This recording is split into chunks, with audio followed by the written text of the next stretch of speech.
Recording in progress.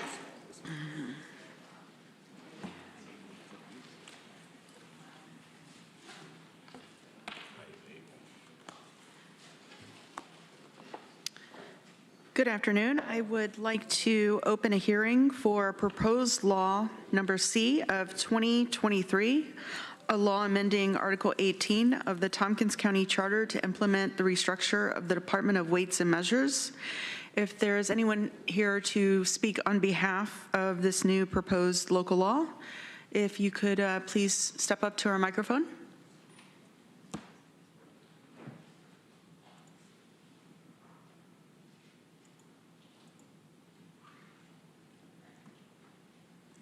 Okay. Again, if you are here to speak on behalf of proposed local law number C of 2023, a local law amending Article 18 of the Tompkins County Charter to implement the restructure of the Department of Weights and Measures, please step up to the microphone.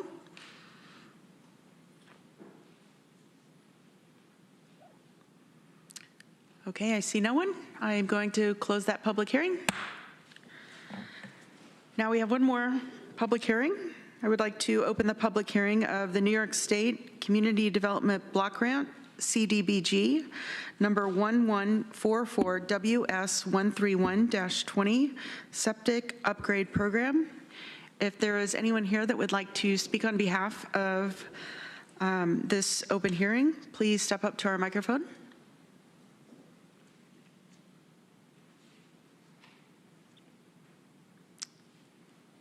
Okay. I'm going to just repeat myself again. We are having an open hearing for the New York State Community Development Block Grant, CDBG, number 1144WS131-20, Septic Upgrade Program. If you're interested in speaking on behalf of that local law, please step up to our microphone. Okay, it appears there's no one here to speak on behalf of that. I'm going to close the public hearing. Good afternoon and welcome to the Tuesday, June 6, 2023 Tompkins County Legislature meeting. It is 5:32 and I would ask that you please stand and join me for the Pledge of Allegiance. To the flag of the United States of America and to the republic for which it stands, one nation, under God, indivisible, with liberty and justice for all. Thank you. And if we could have a roll call of members, please. Ann Corman. Present. Mike Lane. Here. Greg Mezzi. Here. Veronica Pillar. Lee Shurtleff. Here. Mike Sigler. Here. Travis Brooks. Here. Randy Brown. Here. Amanda Champion. Here. Susan Curry. Here. Deborah Dawson. Here. Rich John. Here. Dan Klein. Here. Veronica Pillar. Shauna Black. Here. 13 members present. Thank you. This evening, we are honored to have our Poet Laureate, Jeannie Beebe, here, and she is going to do a reading for us. Good afternoon. You're welcome to use that microphone or over here as well.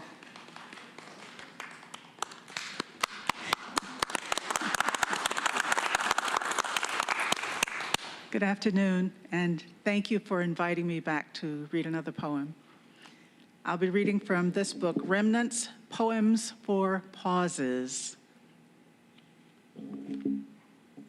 Just in time. I thought it was late, but I was wrong. It was just in time all along. The time zone was different. But all I could see was that it was late according to me. Life is like that if you didn't know. Late and on time, that's how things flow. So just relax, take a deep breath and wait. You will find just in time is never late. Thank you. Oh.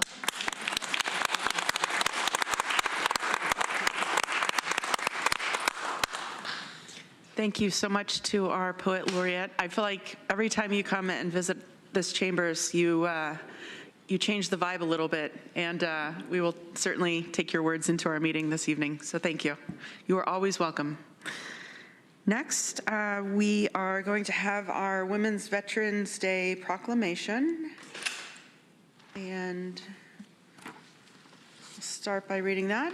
Whereas June 12th marks the 75th anniversary of President Harry S. Truman signing the Women's Armed Services Integration Act of 1948, groundbreaking legislation for America's military women that granted them a permanent place and an opportunity for a career in our nation's military. And whereas on October 7th, 1975, President Gerald R. Ford signed Public Law 94-106, allowing women to be admitted to America's service academies. And whereas more than 3 million women have served in the military since the American Revolution, initially limited to support roles before being granted over time the opportunity to pursue numerous other roles while at the same time suffering the same sacrifices as men. And whereas the New York State Assembly recognized that the stories of these courageous patriots were largely untold and became the first body in the nation to declare on June 12, 2008, Women's Veterans Recognition Day. And whereas New York State is currently home to over 62,000 women veterans, making it the 9th largest women veterans population in the country. And whereas, while these veterans continue to fight for recognition, equality, and the ability to serve their nation without becoming subject to various forms of discrimination, harassment, and violence, their dedication to service is constantly marked by gains towards their integration into combat operations, leadership roles, and the highest ranks in the armed services. And whereas the 2023 marks a historic milestone, as on April 27, 2023, the name of one such veteran became half of the name for the former Fort Lee Army Base in Virginia, now named Fort Gregg Adams Base, in honor of U.S. Army Lieutenant General Arthur Gregg and U.S. Army Lieutenant Colonel Charity Adams.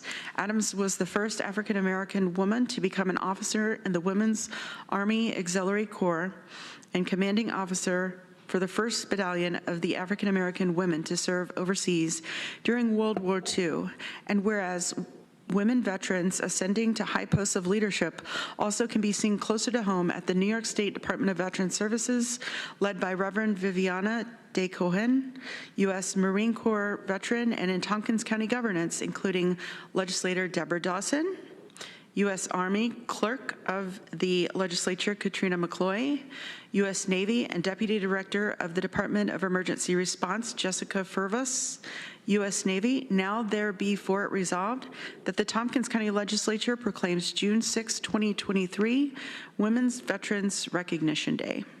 In Tompkins County, and accordingly, encourage all our residents to pay honor and tribute to our women veterans, past and present, for their unflinching determination to serve our nation in pursuit and defense of the freedoms of our societies that our societies enjoy. In witness whereof, I, Shauna Black, have hereunto set my hand to and caused to be affixed the Great Seal of Tompkins County, State of New York, on the 6th day of June 2023.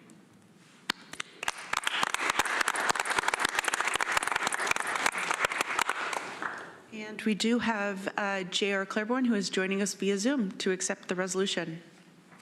All right. Good evening, everyone. And thank you for this proclamation. It's my honor to be able to bring this information and to have passed through this proclamation in honor of our women veterans.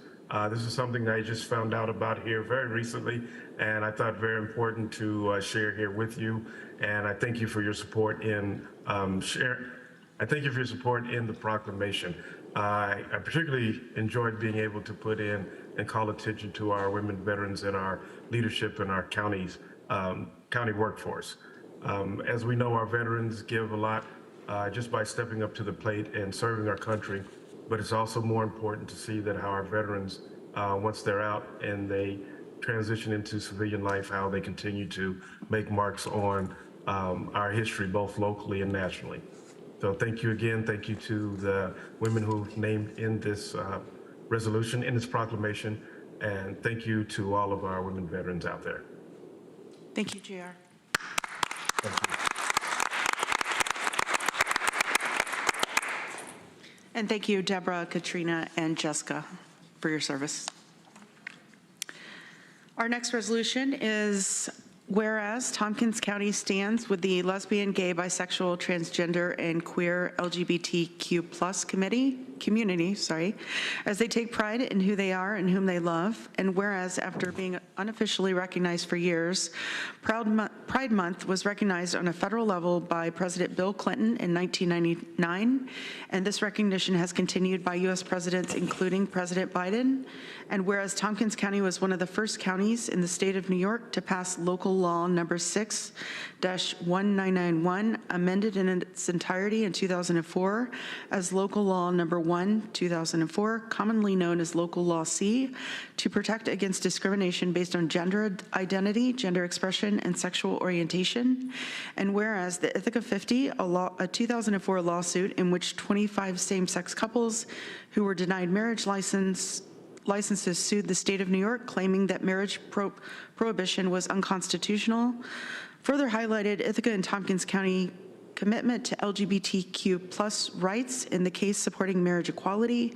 And whereas in the same breath, we must acknowledge the backlash against the LGBTQ plus community, because in just the first 5 months of 2023, state and local legislatures across the United States have introduced over 600 hateful laws targeting the LGBTQ plus community. Books about LGBTQ plus history and people are being banned from libraries. Transgender youth in over a dozen states have had their medically necessary health care banned.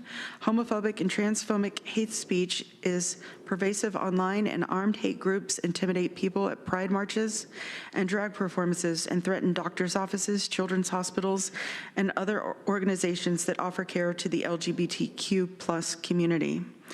Whereas Tompkins County has been a leader in supporting and fighting for the human rights, dignity, and respect of all people, and our values statement reads, in part equity, we sustain a workplace community that ensures fairness through diversity and inclusion, illuminates structurally oppressive systems, and builds trust, appreciation, and opportunities for all.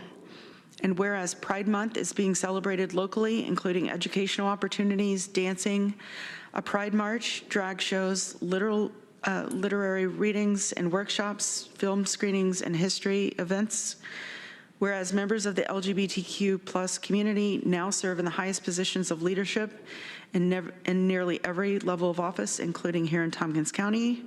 Now, therefore, be it resolved that I, Shauna Black, Chairwoman of the Tompkins County Legislature, do hereby call upon all members of our community to join me in celebrating the contributions of the LGBTQ plus residents and renew our commitment and actions to eliminate prejudice everywhere it exists, and resolve further that the Tompkins County Legislature does hereby proclaim the month of June 2023 as LGBTQ plus Pride Month in Tompkins County, and direct that the Pride rainbow flags shall be flown at county flagpoles during Pride Month as a symbol of our steadfast belief in the equal dignity and rights of all Tompkins County citizens. In witness whereof, I, Shauna Black, have hereunto set my hand and caused to be affixed the Great Seal of Tompkins County, State of New York, on this 6th day of June 2023.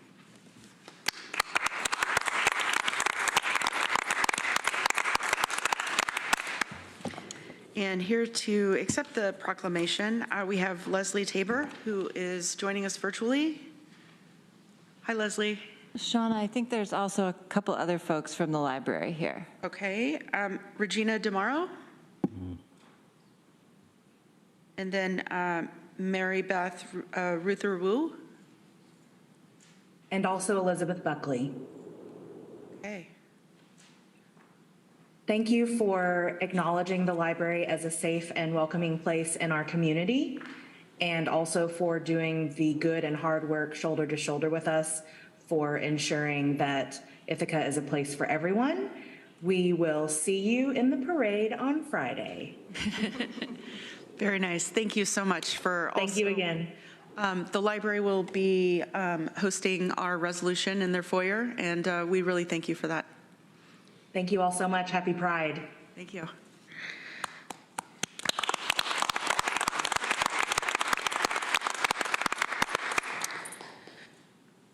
Next is number 4 on our agenda. We will not have an executive session this evening, and it is time to move on to privilege of the floor. And if anyone is in our audience right now and would like to speak to privilege of the floor, if you could please fill out one of our blue forms that's located at the back table and send it forward. I just want to make everyone aware of our rules for speaking under the privilege of the floor. Number 1, I agree to a 3-minute time limit. Number 2, I agree not to raise my voice. Number 3, I agree not to use lewd, obscene, profane, slanderous, or libelous language, or speak or act in a manner that would tend to incite a breach of the peace. Number 4, I agree not to speak about county personnel matters. Personnel matters include comments about the job performance of named employees other than elected officials. Number 5, after 3 minutes, I agree to leave the microphone and yield the floor. Transferring time to another person is not permitted. Number 6, I agree that if I cause a disruption and am asked to leave, I will leave the chambers. First, we have Lori Konwinski.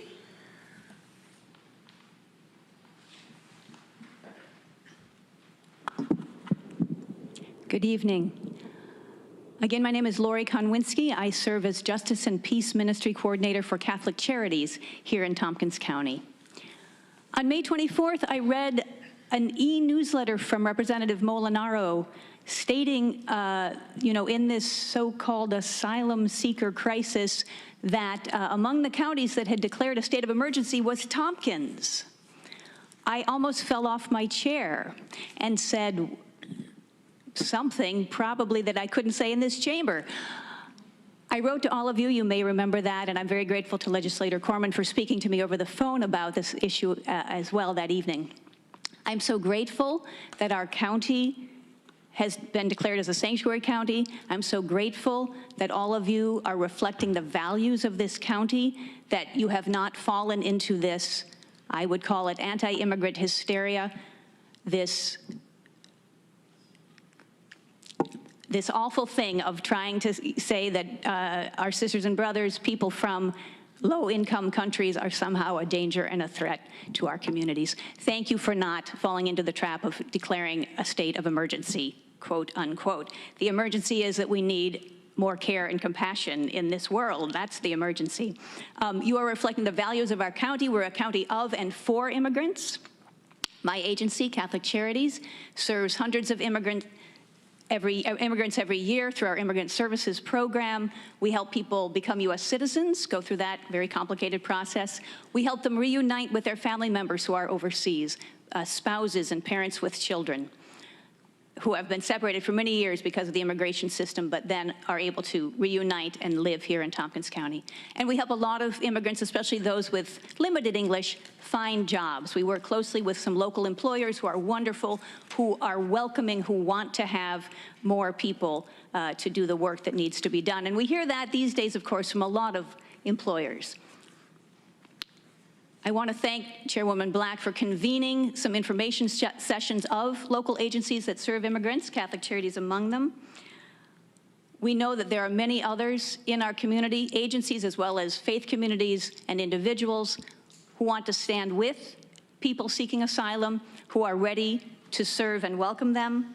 So I just want to ask you to continue to stand with us, to stay the course, to live up to those beautiful words that we as a county have declared over the years about our support for immigrants, to be the light in this darkness, to consider perhaps some emergency funding to help us do this work. And thank you also just for your service, again, in representing who we are as Tompkins County. Let's continue to be that and be a light here in upstate New York. Thank you. Thank you, Lori. Next is Liz Sussman.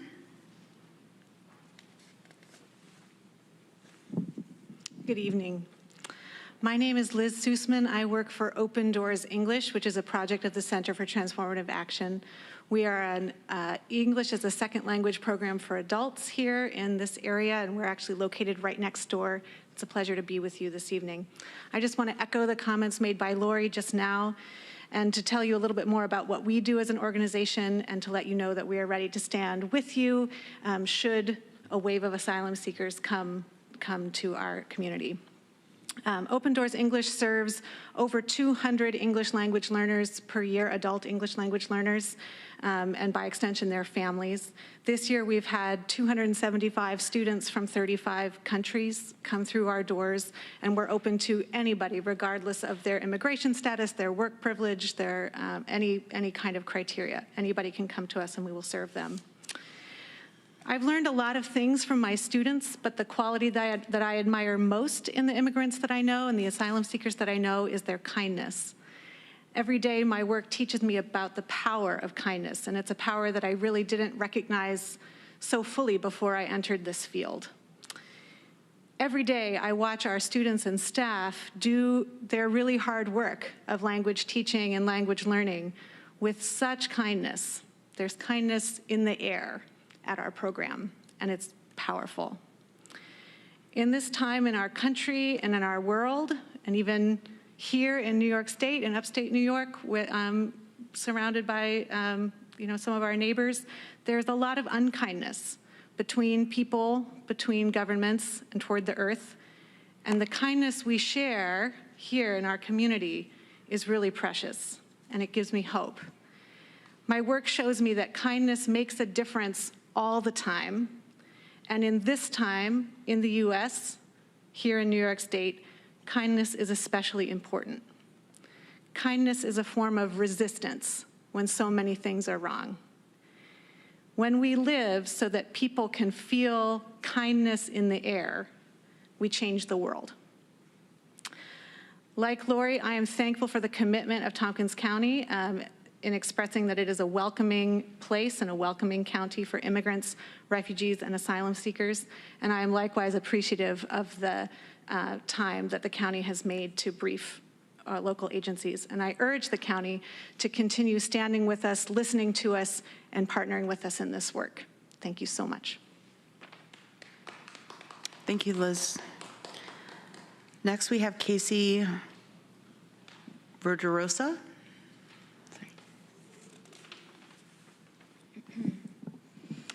Good evening. I'm going to echo some similar comments that were just made. Thank you for giving me the opportunity to speak about this important issue of asylum seekers potentially arriving to Tompkins County. My name is Casey Verderosa, and I'm representing Ithaca Welcomes Refugees in my capacity as Executive Director. I'd like to acknowledge and thank the county for its support for IWR. We have received funding from the county covering some of our organization's operating costs for the first time this year in 2023. We're incredibly thankful for that support, which has proven crucial to our ability to meet the needs of newly arrived refugees this year. We're currently supporting 76 people from other countries. Ithaca Welcomes Refugees partners with newly arrived refugees and at-risk immigrants as they rebuild their lives in Tompkins County. We operate with a small but growing part-time staff who are gratefully outnumbered by our volunteers. IWR provides refugees with a wide range of support. We help families to identify suitable and affordable housing, which is our single biggest challenge. For the first time this year, we have been able to establish a dedicated budget to provide small amounts of housing support to newcomers. We hold very successful donation drives to collect furniture and household items for new families.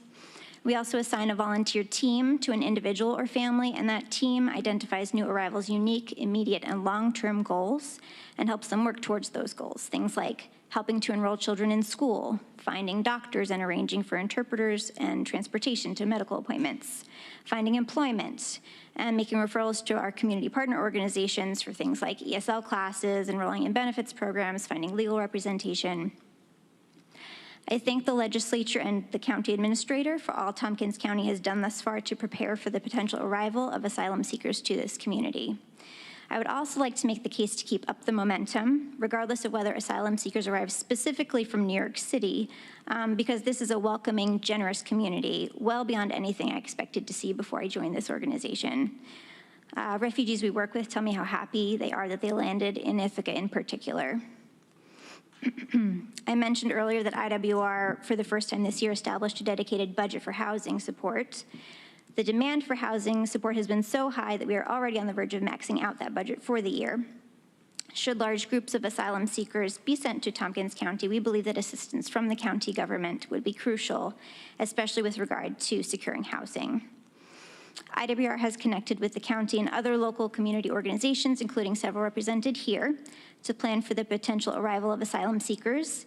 And it was really heartening to see so many people eager to help, and I look forward to continued interactions around this issue. IWR is ready to offer whatever support we can. Thank you. Thank you. Next is Teresa Fulton. Hi, I'm the Secretary of the Tompkins County Human Rights Commission. I'm here representing the commission. Following a motion by Commissioner Joe Karsich and Commissioner Larry Roberts at the meeting of April 12, 2023, the Human Rights Commission of Tompkins County approved by a majority vote the following statement and recommendation to the Tompkins County Legislature. First, the Human Rights Commission of Tompkins County supports the City of Ithaca's Common Council designation of Ithaca as an abortion sanctuary city because women's health care is women's rights and women's rights are human rights. Second, the Tompkins County Human Rights Commission advises and encourages the Tompkins County Legislature to declare that Tompkins County is a sanctuary for people seeking access to abortion and related health care in concert with the City of Ithaca Common Council, which declared the city as such in July 2022. Thank you. Thank you. Next is Pei Soinka Ariel. Pei, I'm sorry. You did a good job. It was more than You're a good friend. It was more than a B+. It was an A minor. It was an A. Good evening. My name is Pei Soinka, and it's an honor for me to serve as the chair of the Tompkins County Human Rights Commission and to read a statement on their behalf, but also as a former political asylee myself. I know very well what it means to live through the turbulence of relocation, of resettlement, and to become a part of a community in which we live. And so for me, it's a joy to be part of this county and to see and congratulate the legislature for taking this leadership in making this a strategic, thoughtful, and open, welcoming community. The Human Rights Commission therefore commends the county's commitment and also notes with concern that some of the emergency orders that were issued in various counties create an increased risk of racial profiling, citizen or police violence, and the stigmatization of migrants, and have led to physical blockades by police, by racist threats, and heightened tensions in these counties. We want to note that these orders have used sweeping generalizations to reference migrants and asylum seekers and have wrongly suggested that they are necessarily illegal, undocumented, and dangerous to local residents. That these orders ignore human rights commitments to which the United States is signatory and has either signed or ratified, that together recognize the right to adequate housing, to seek asylum, and to be protected from unwarranted discrimination. And that these orders fail to consider in a thoughtful manner the potential and the possibilities of mutual benefits that may result from a strategic or compassionate and a thoughtful integration of new residents. We acknowledge that this situation emerges at a time when our community already faces many serious challenges, including increased poverty, a housing crisis, rising rates of addiction, violence, and limited access to affordable health care for all residents, and that this is a responsibility that must weigh heavily on the legislature at this time. And so we want to commend you for undertaking a serious planning effort and working with our community-based organizations and agencies. To do this effectively, we think somehow we have to convince the community that these problems are not beyond solution, that we do not lack the resources to have a decent quality of life for all members of our community, and that we can prioritize the most pressing needs that we all face, whether we are current or incoming residents. The Human Rights Commission wants to offer its support to the legislature, our expertise and experience in any way we can, run out of time, and to offer that we can give a rights-based model for development that will succeed. Thank you so much for allowing us to partner with you. Thank you. Next, we have Zach Wynn.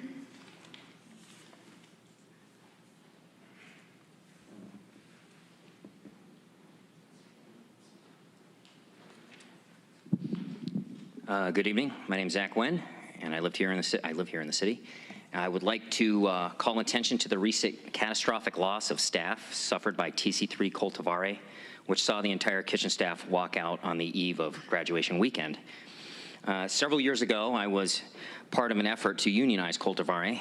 More than enough signatures were provided. TC3 administration dragged their feet until the endeavor failed. And once Cultivare is reconstituted and reopened, I suggest the employees be given more agency in the operation of the facility so they have a recourse besides walking off the job at the most inopportune time imaginable. Please take the time to talk to some of the employees if you get a chance. I would also like to ask the sheriff if the Give Grant funding application has been accepted. And I would also like to point out that there was another fire reported in the jungle behind Warehouse Carpet Outlet today.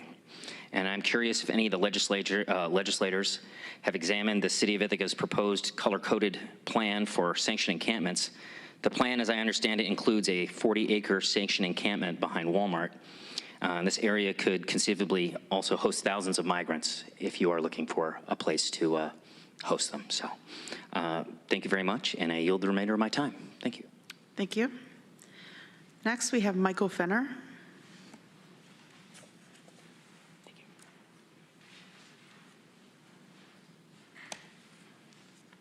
Good evening. Pleasure to be here most of the time.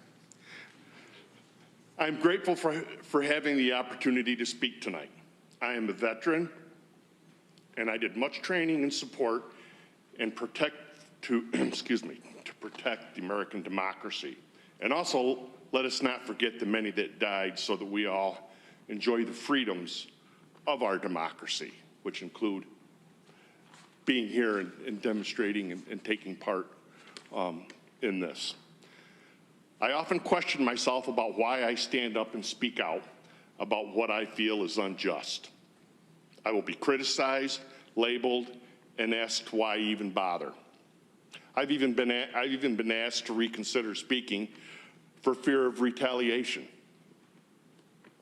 I receive it all as feedback, and I choose what I want to do with it. I will typically choose to respond constructively, whether I agree or disagree. I have heard the words partisan respect spoken in this chamber in the past. So I choose to ask, is partisan respect when words, thoughts, opinions differ? That it is said to be rhetoric, it is not so great, it is not helpful, must push back and shut down? Some support the following narrative, which is graffiti is avenues for expression that may not be afforded to people, or they are building community. Therefore, we should think about it. So my interpretation is leniency or need to think about it for one form of free speech may be okay, and one that a reporter wrote a story about is not okay. Graffiti on public and private property is unlawful, and knowing of and who is responsible could be considered aiding and abetting, which carries the same liability to the same extent as the person that committed the crime. As a citizen of Tompkins County and of Ithaca, I question, and I believe all in our community should question the ethics of Veronica Pillar and the members of the political organization Ithaca Democratic Socialists of America. The tactics that are used by the supporters of this party should be a big concern for the citizens of the county and the city of Ithaca. The quality of life in Tompkins County and the city of Ithaca has become a challenge over the years. The liberal experiment has gone on long enough, and it is time to exclude Ithaca and Tompkins County from the Petri dish. Thank you. Thank you, Michael. Next, it is time to move on to municipal officials, and I see that George McGonigal from the City of Ithaca is here via Zoom. Hello, George.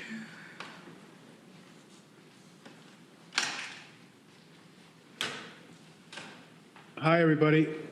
Can you hear me? Yes, we can. Sorry I'm not there. Taylor said we were all Zooming it tonight, so I didn't come down. So I apologize. But I thank Taylor for giving me that heads up. At one point, the chambers was a little smoky, so we offered legislators and staff the option to Zoom in if they felt more comfortable. Oh, okay. Yeah, I would have come down. It's kind of like Beijing air quality, maybe. So I just want to say at the beginning that I agree with Lori and the others. I'm really proud of you all. Very proud of you for standing up and not doing this emergency monkey business. Very proud of you, so thank you. The first thing I'll say is that the city's co-sponsoring with the county legislature and business leaders of color and Southside Community Center a celebration of Juneteenth, a celebration of Black liberation that will be on Friday, June 16th. It's a most of the day affair. There will be a free and open community meal at starting at 12:30. One of my favorite people in this community, Sean Eversley Broadwell, will be giving a keynote address at noon. So I hope as many of you all and the public who hear about it can go down to Southside on that day, the 16th of June. Now to city business. I've got a long list today, so if you want me to shut up at any point, you probably ought to tell me. Keep going. Okay. Currently, the city's searching for a new chief of police. It's a national search with a professional hired to help us do that. We're also putting together a job description for the new position of city manager. That's an ongoing thing. Last week, we had a special committee of the whole meeting and talked primarily about potential changes in rules of procedure because there will be a number of changes when the city manager form of government starts off on January of 2024. The role of the mayor will be quite a bit different, and there will be the role of the city manager. So we're talking about some changes in our rules of procedure.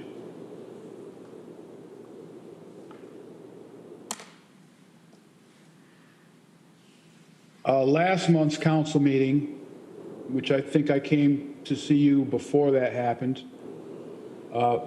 we voted on a new commitment to equity and justice statement that was written by the Workforce Diversity Advisory Committee, and that will be shared with all city employees. We released almost $74,000 from restricted contingency to address homelessness. Most of that is earmarked for leasing or perhaps buying a mobile shower toilet trailer that we hope to put in the portion of city property southwest behind Walmart. That hasn't happened yet. $5,000 of that money will be spent on dumpsters for garbage and the removal of same when they fill up. And $8,700 of that fund was spent on fencing material, which was used at the Brindley Street city property. And you've probably all seen it. It's there now. We endorsed the Home Together Tompkins plan to address unsheltered homelessness. We did not adopt it, we endorsed it.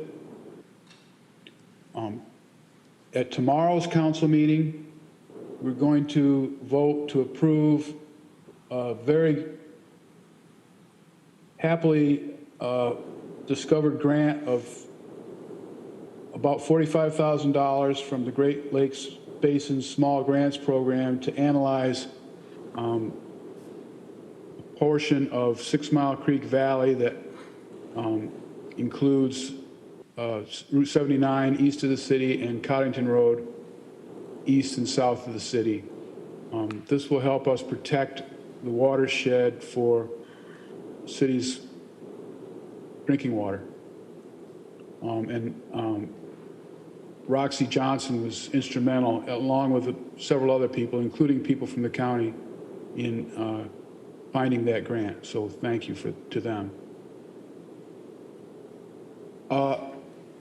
In the agenda, in our comptroller's report, Steve Thayer, city controller, cautions us about the level of debt that the city has undertaken, and we're getting close to a point where we can't go any higher. Our bond rating was reduced in the past year. It's still a good rating, but it's not as good as it was. And so since we have to pay our debts before we do anything else, we were very conscious of the city's financial situation, particularly when it comes to more bond undertaking.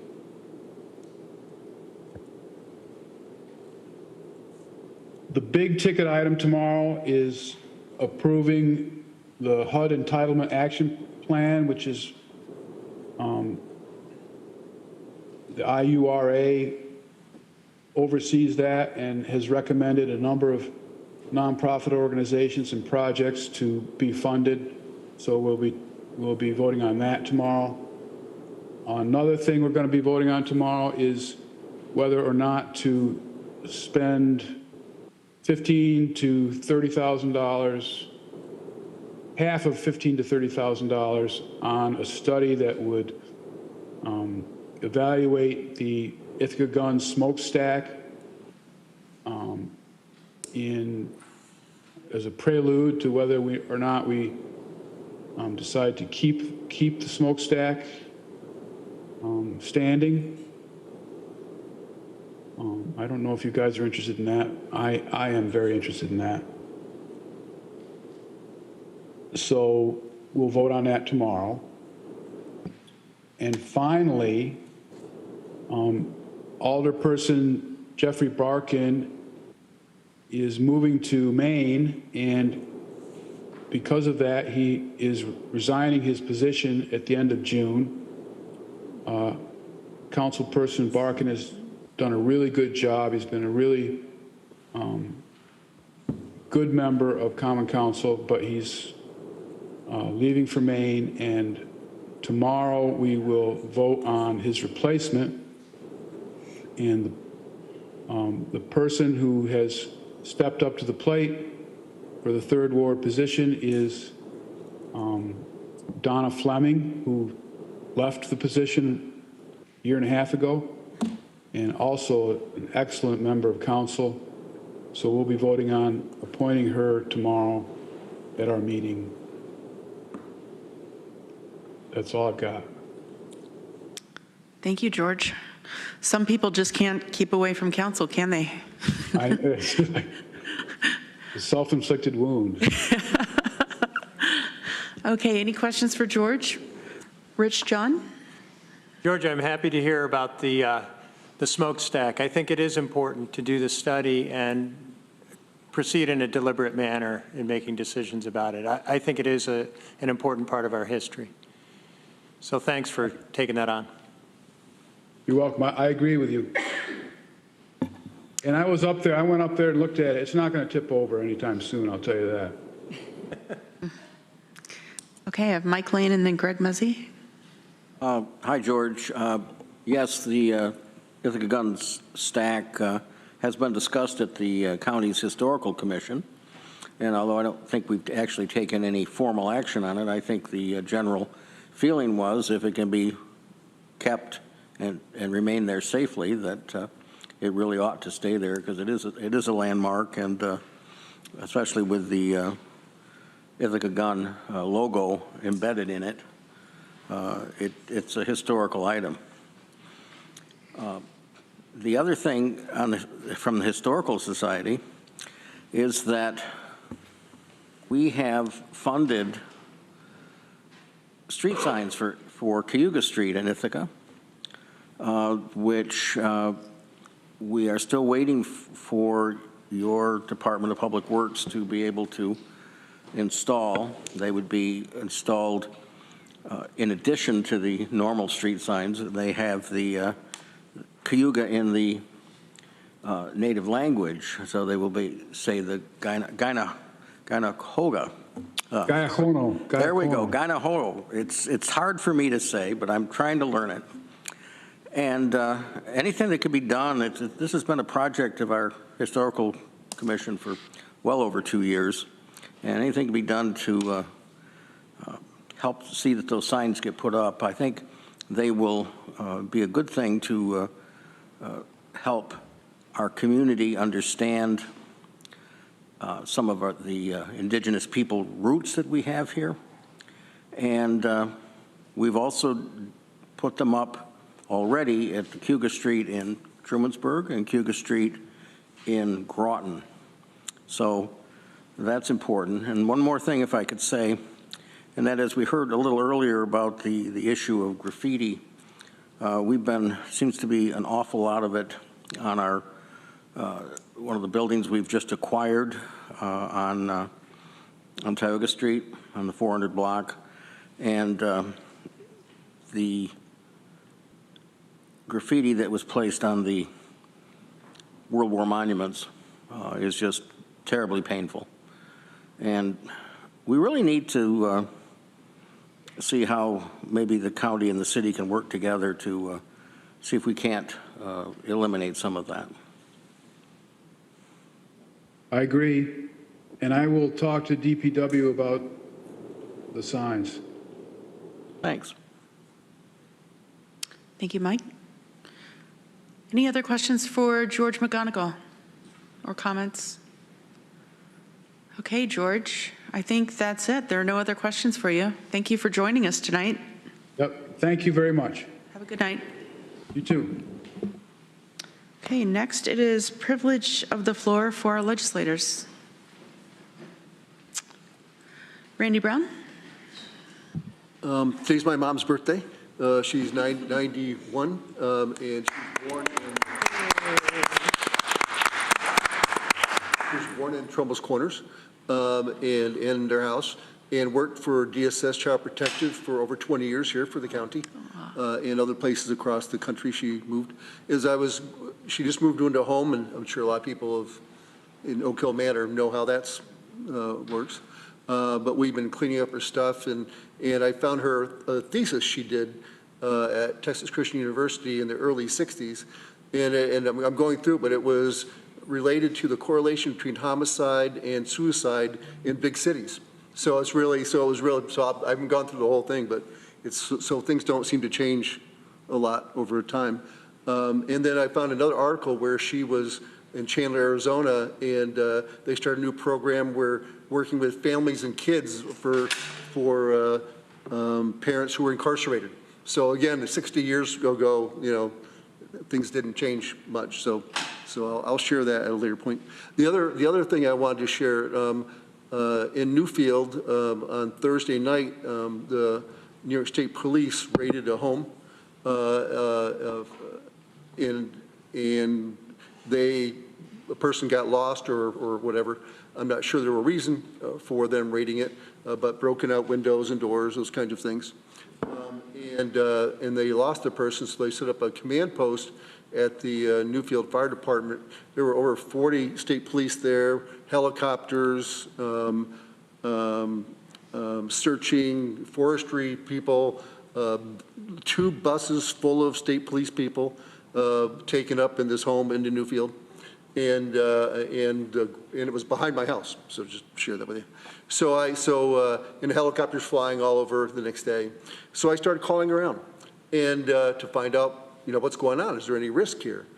And I did speak to our sheriff, and he relayed that the state police don't really communicate well with our local police.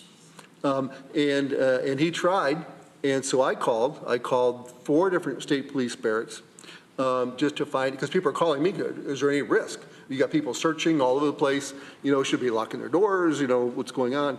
And I'm still not clear on the whole story, but I did finally get a call back from the state police, and basically they told me there was nothing to worry about.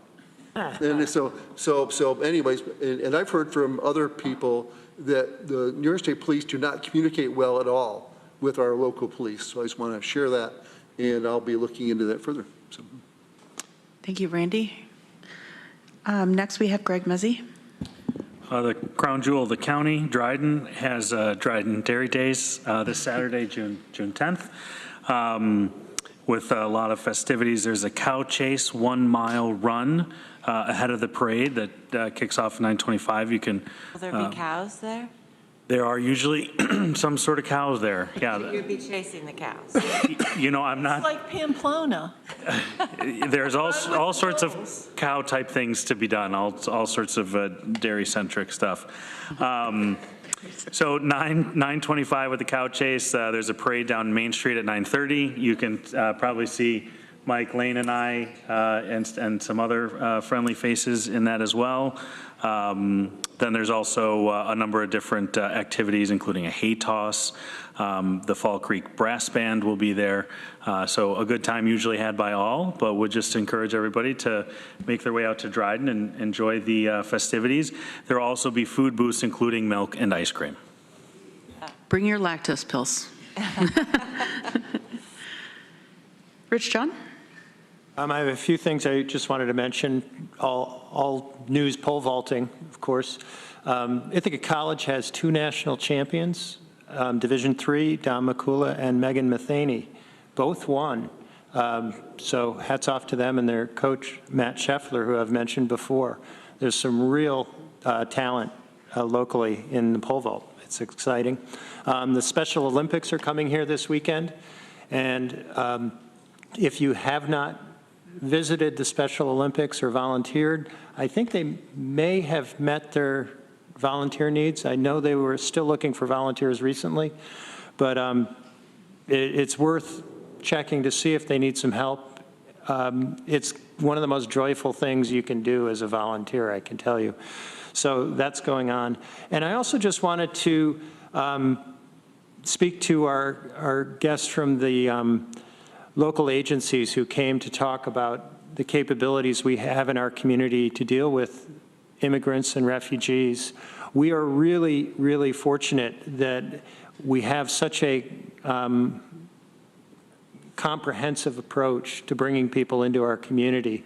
And while there's been a lot of, I would say, fear surrounding all these refugees and how are we going to do anything about it, we're probably one of the best placed communities to be able to respond. And I'm very grateful for that and for them coming in and talking to us about it. I hope they continue to remind us that we're a resilient, strong community in this regard. Thank you. Thank you, Rich. Mike Lane and then Ann Corman. We are a global community. We have a global university here. And we've always been open to folks from other lands and for folks who want to come to America for whatever reasons, including those people who need asylum here. And it was so nice to see folks in the audience today complimenting us. We got a real black eye when our name was added, our name of Tompkins County was added to the list of counties that had imposed these ridiculous emergency declarations. And I'm awfully glad, Shauna, that you immediately got on that and got our name taken off. But the damage was done because it was there. I don't know whether we've had an apology from our congressman or not, but we ought to have one. Some of those counties around us that were afraid and did these emergency declarations, even if we forgave them for doing it as a knee-jerk reaction, they were only for 5 days, and they could have stopped them when it became apparent that there weren't buses heading for their counties. I look at our sister county in Cortland, and that position that was taken up there is not universal in that county, and I'm sure it's not universal in most of the counties that have done that. I know, having talked to legislators in Cortland, that they feel very badly that that emergency declaration was imposed on the county. So, yes, thank you, George McGonigal, for saying you're proud of us. I think we have an opportunity to say we're a little bit proud of ourselves, that we're able to be open. I read that today there's 72,000 migrants in New York City, and Governor Hochul is looking for places to put them, and at some of the university campuses, for example. So let's hope that these folks that need our help are able to get it. And the not-for-profits are stepping forward here in Tompkins County saying we're ready to help. We're ready with English as a second language. Thanks to our administration for putting together these meetings already. Talking to other legislators in other counties, they don't know where to go. They understand that they've got to be prepared if something happens, but they don't really know what services they have to offer. And so we've been trying to, with the help of our county administration, Dominic, I appreciate your notes that I was able to forward to some other legislators about what we're doing in trying to stay ahead of this.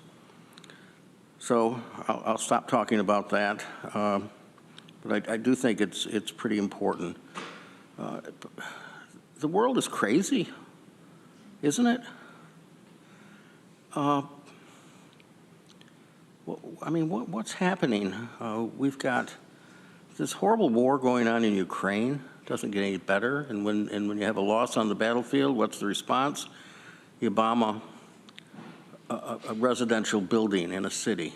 Destroy a dam. Or destroy a dam, yes. That happened, today. The people need to be able to make their own determination of where they want to be and how they want to be governed through democracy. And Ukraine is the center of that right now. But it's not the only place. Take a look at what's going on in Africa, in Sudan, and places like that. Take a look at what happened where the young women are kidnapped. Take a look at Afghanistan, and even in Iran, where young women in school are being poisoned, actually poisoned, in the whole schools. What's going on? Why can't we live together? Why can't we respect each other? I continue to believe that there is hope, and thanks for letting me talk tonight. Thank you, Mike. Ann Corman. Thank you, Madam Chair. I'll try not to repeat what other folks said and my colleagues had said, but thank you to the folks that did come here that are doing the work every day to support people who are coming from desolate, oppressive countries that are often walking with just whatever they can carry, often coming with children, sometimes having to break up their families to come here. They're really desperate to come with nothing and just the hopes that something could be a little bit better. So thank you to my colleagues and to other organizations. I'm proud to work with you all.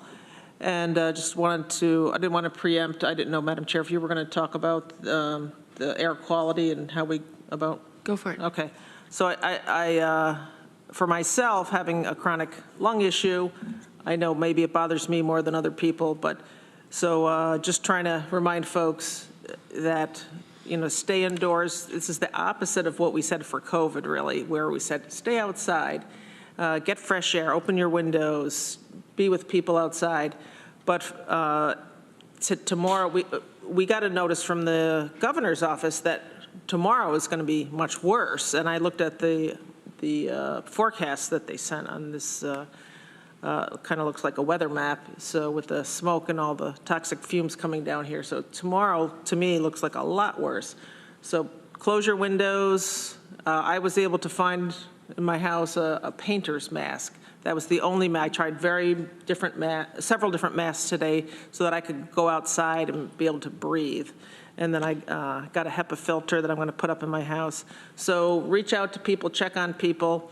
I tried to explain this to my elderly in-laws who are 85 and 87, and they said they never watched this legislature, so hopefully they're not watching. But they had a hard they said they can't smell it, so they had their windows open, and that they just wanted the fresh air. I tried to explain to them that this is not fresh air. Anyway, so please reach out to people, protect your pets, kids, and elderly and other folks, and check in with folks. Thank you. Thank you, Ann. Veronica Pillar. Thank you, Madam Chair. Thanks, Annie, for bringing up the air quality. And I wanted to also thank our public commenters, and I agree with what folks said about us being a welcoming community to refugees. So I won't take the time to elaborate on that, but I wanted to reply to our Human Rights Commission's request for us to be an abortion sanctuary like the city. And I wanted to make sure people know that this county, back in August, passed a resolution that says, among various other resolveds, it says, resolved that Tompkins County departments, officers, employees, and agents shall not abridge or interfere in any way with any person's right to access legal, surgical, or medication abortion services in Tompkins County, nor shall they honor any request from an out-of-state individual, organization, or government agency for information that would identify any person who travels to Tompkins County to obtain such services. So we've given clear direction that county resources, which is what we at the legislature can directly control, are not to be used to interfere with abortion access within this county, whether the person seeking it is from this county or outside of it. To be honest, I'm not super clear on how much teeth that has, and would welcome others' feedback on that.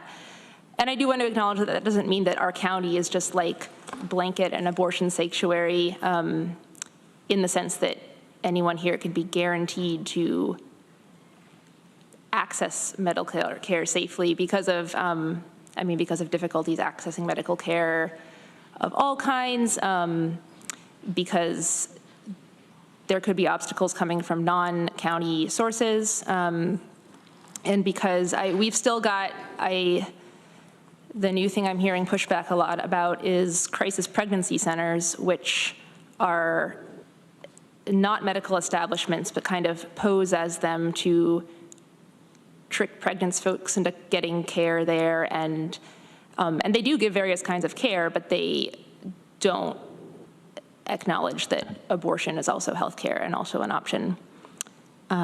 So it's not perfect, but we have done something. Thank you, Veronica. Deborah Dawson? Yeah, thank you for bringing that up, Veronica. And I noticed one of the public commenters mentioned and used the word sanctuary. And Veronica just used that word too. And I just want to caution us to be really careful about using that sanctuary word, because I vaguely remember several years ago when Anna Kellis was putting forward resolutions about not taking action by county officials against immigrants and not allowing county resources to be used to enforce immigration laws, that she was working closely with people at Cornell's law school because there were some legal consequences attached to using the word sanctuary. So she was very careful, and the Cornell people were very careful to assist her in drafting our resolutions so that we didn't use that word. And I honestly don't know what the consequences would be in these particular cases with these asylum seekers and the abortion, but I just think we ought to be careful with that word. That's really all I wanted to say. Thanks. Thank you. Anyone else? Lee Shurtleff. Thank you. Not to strike a contradictory tone or anything, but I will state here that I am concerned at the numbers that I do see. I do appreciate the efforts that are going on in the community and amongst our agencies to potentially work with those that seek help in Tompkins County. But just from a perspective standpoint, looking at it, you're talking about 70,000 people now in New York City. A couple of weeks ago when the conversation started, it was 50,000. The number's been moving.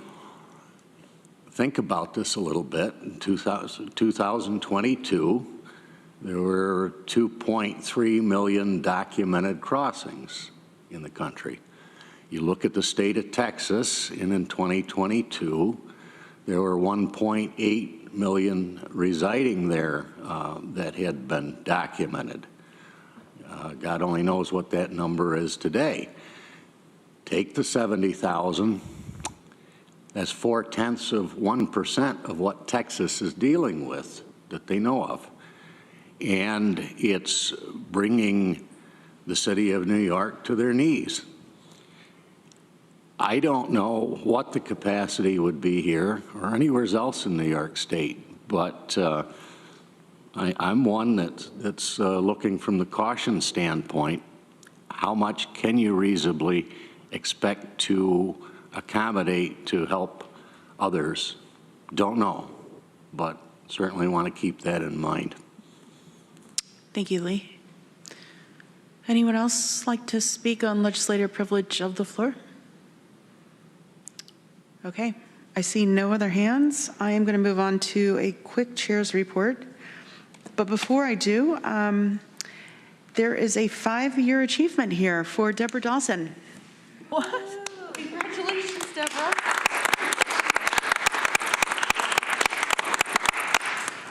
Who would have guessed you'd make it this long? I know you've just been waiting for me to die.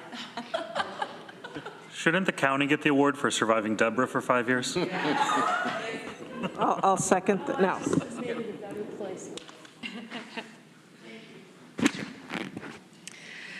Okay, I do have just a few brief updates for this evening's report. I want to wish everyone a happy Pride.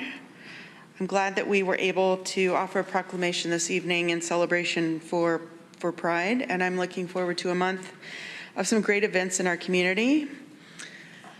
I also want to say how unique and incredible our community is. We were joined by some of our nonprofits this evening, and as Lisa and I were on the phone just 2 or 3 weeks ago, constantly with the governor's office, with Homeland Security, with some of our colleagues throughout the state, we had an idea of the route that we were going to take as a county. And I came to my colleagues, I wrote you guys an email, and instantly I started to get in the text from my colleagues saying we're all in. But not just that, I also started getting texts from our nonprofits saying, how do we help? What do you need from us? And at first it was daunting because we had no idea. We didn't know if we were going to get a busload of people in 10 minutes. If we had no idea. There were tons of rumors flying around, and there was a scary point to me because I felt like, we have homeless people right now, and our shelter's full, our churches are full. Like, where are we going to put people?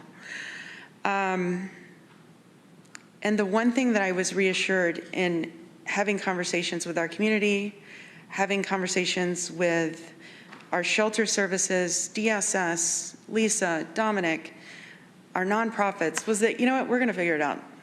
We're going to figure it out. We always do. It's not to say that we can take 200 people tomorrow or in 10 minutes, but we'd figure it out.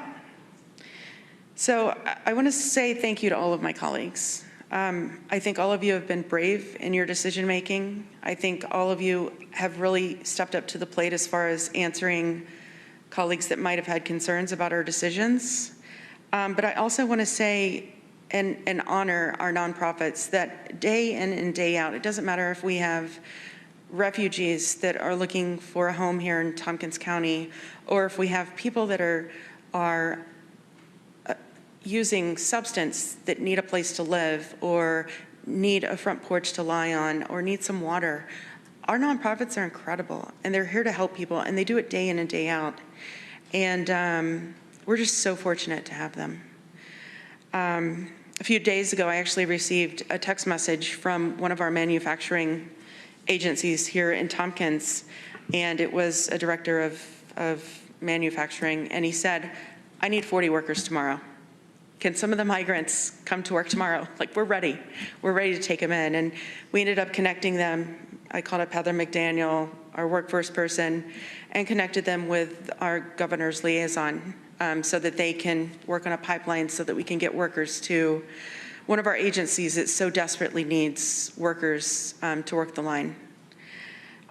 So we do need people. We need people to work. We need people to clean our hotel rooms. We need people to do the jobs that quite honestly we can't fill right now with the people that live in our community.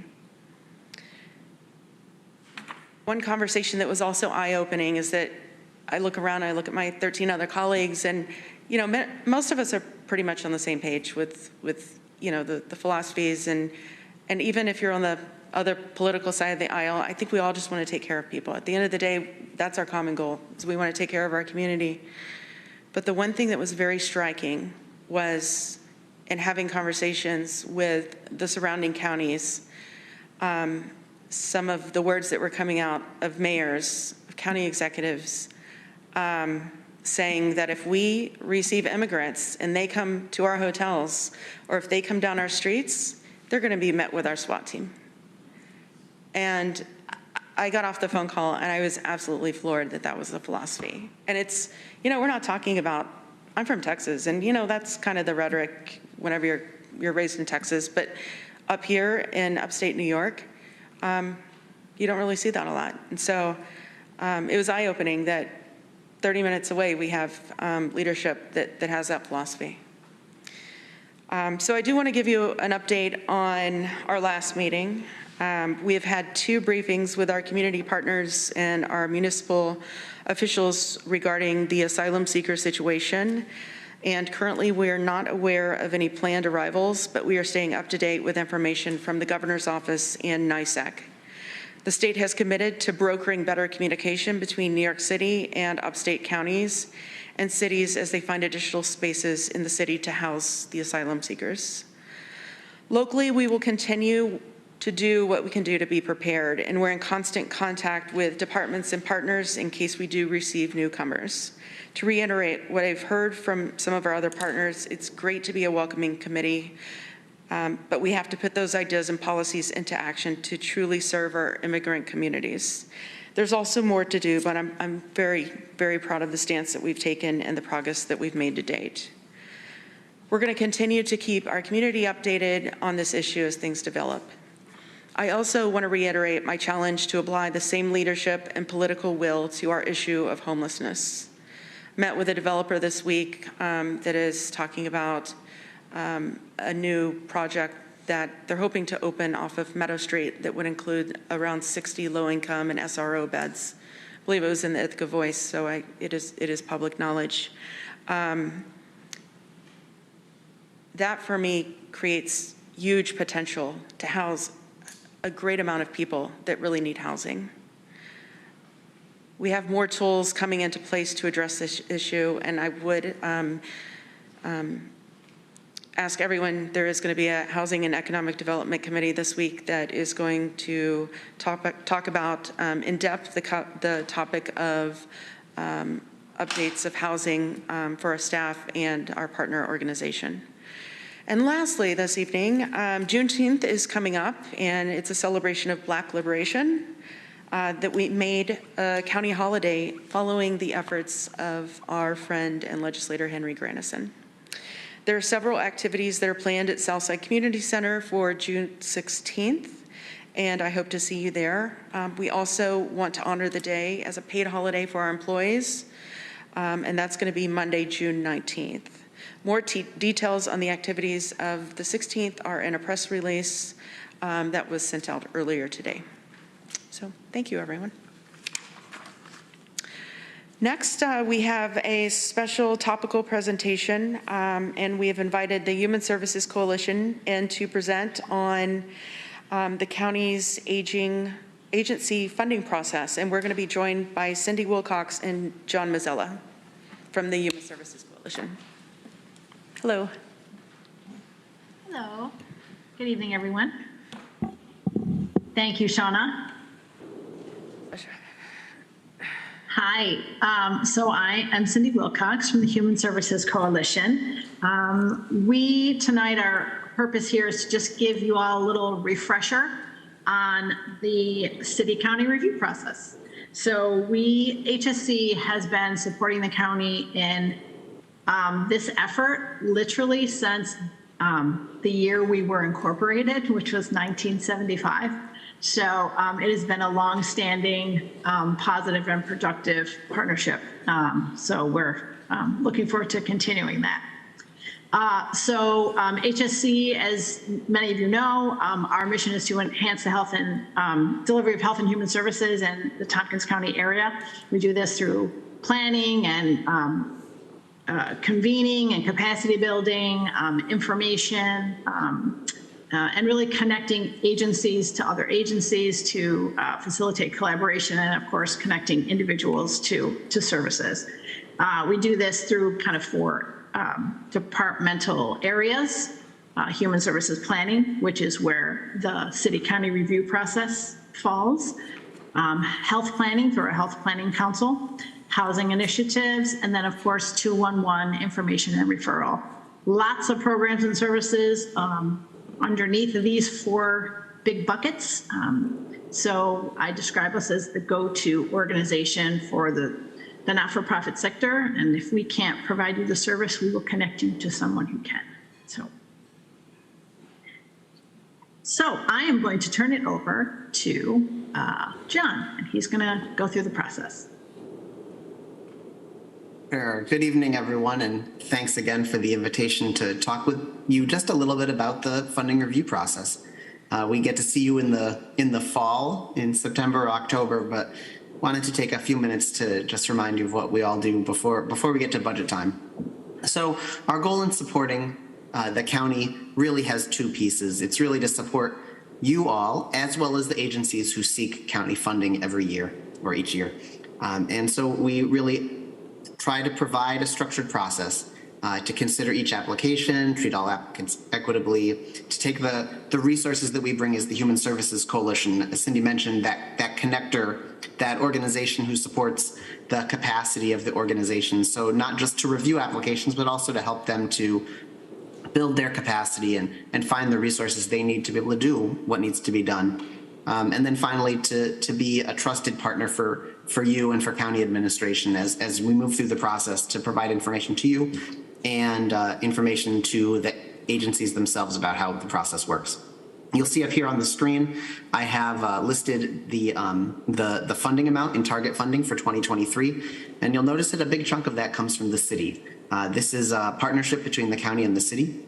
Last year, about $411,000 came as part of the city and county's sales tax agreement. And so it is not just county funding, but also sales tax funding that comes from the city that supports the agencies that go through and participate in the funding review process. This amount can go up or down depending on sales tax. The sales tax amount can be confusing, is from the most recently completed year. So if we talk about the 2024 budget, the sales tax money is the 2022 collections, and that can go up or down, and we've seen both over the past few years. Just, I won't read all the names, but to share with you that HSE works with a really, really able and knowledgeable and skilled committee that helps guide the funding review process. Folks with many years of experience in not-for-profit services, in government, in philanthropy, in education. So a real knowledgeable group. New members join and help to keep the group energized, and we really do appreciate the work. We're going through the process right now. I think they're in their 25th hour of meeting, and I know you all can appreciate a meeting that has a lot of information in it over a period of hours, and so we really appreciate the dedication they bring both in the meetings and then outside of the meetings preparing. Just as a reminder, you can see some of the agencies, or these are all of the agencies that participated in the process for 2023, so last year's process. So you can see a range of organizations providing lots of services, including some that have been discussed already this evening. So for us, we really strive to, as I mentioned, make this process as supportive as possible for agencies, right, part of HSE's mission, while also ensuring that recommendations and requests that come out of HSE reflect good stewardship of public funding, and that the agencies are accountable and responsive as anyone receiving public funding should be. We do follow the same process and timeline of any of the county departments. So we've really set up our whole process to fit in with the requirements of any department for the county.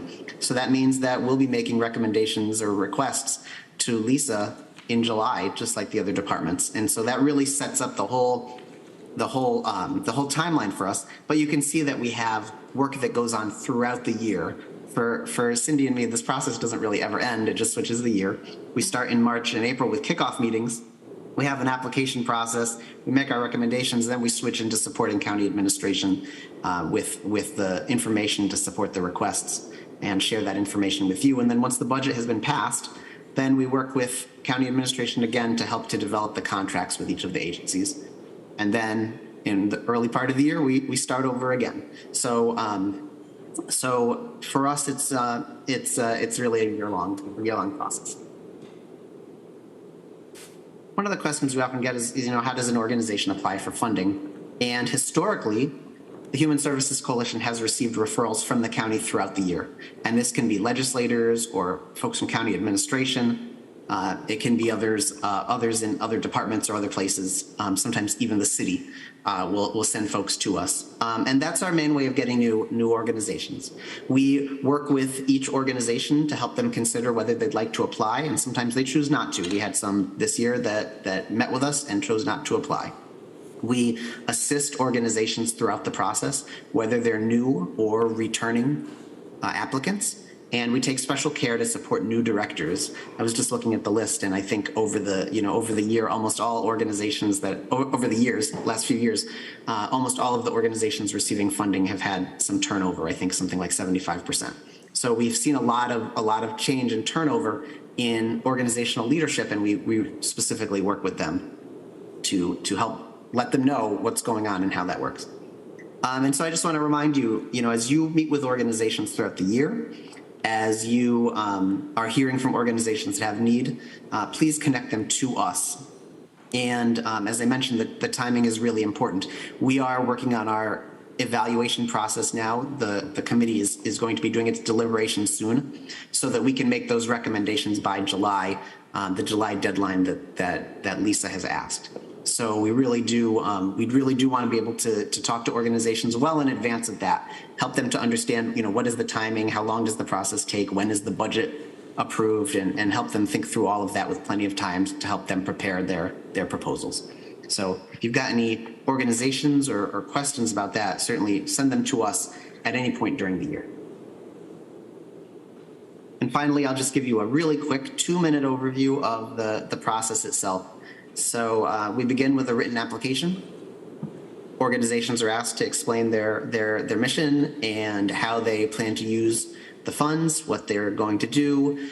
We have a number of things that we ask for, including financial documents, budgets, income statements, make sure that they're doing an audit or review.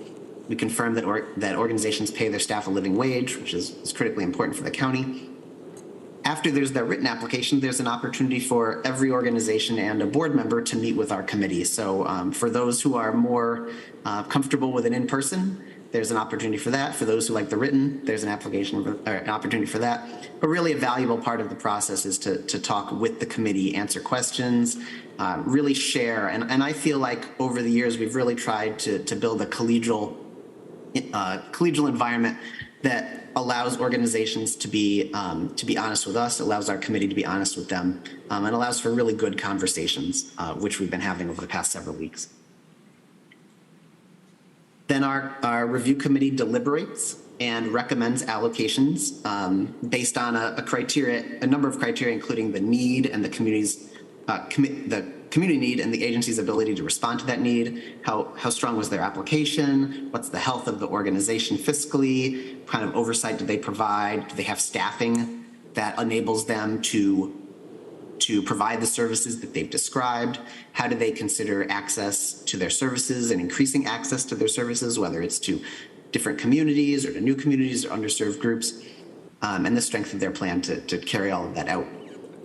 Then the committee makes the recommendation to HSC's board. It's a committee of our board. So then HSC as a whole, our board of directors approves those recommendations. We share that with the county through the budget process.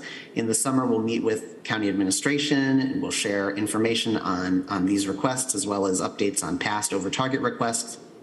And then we get a chance to meet with you again in the fall.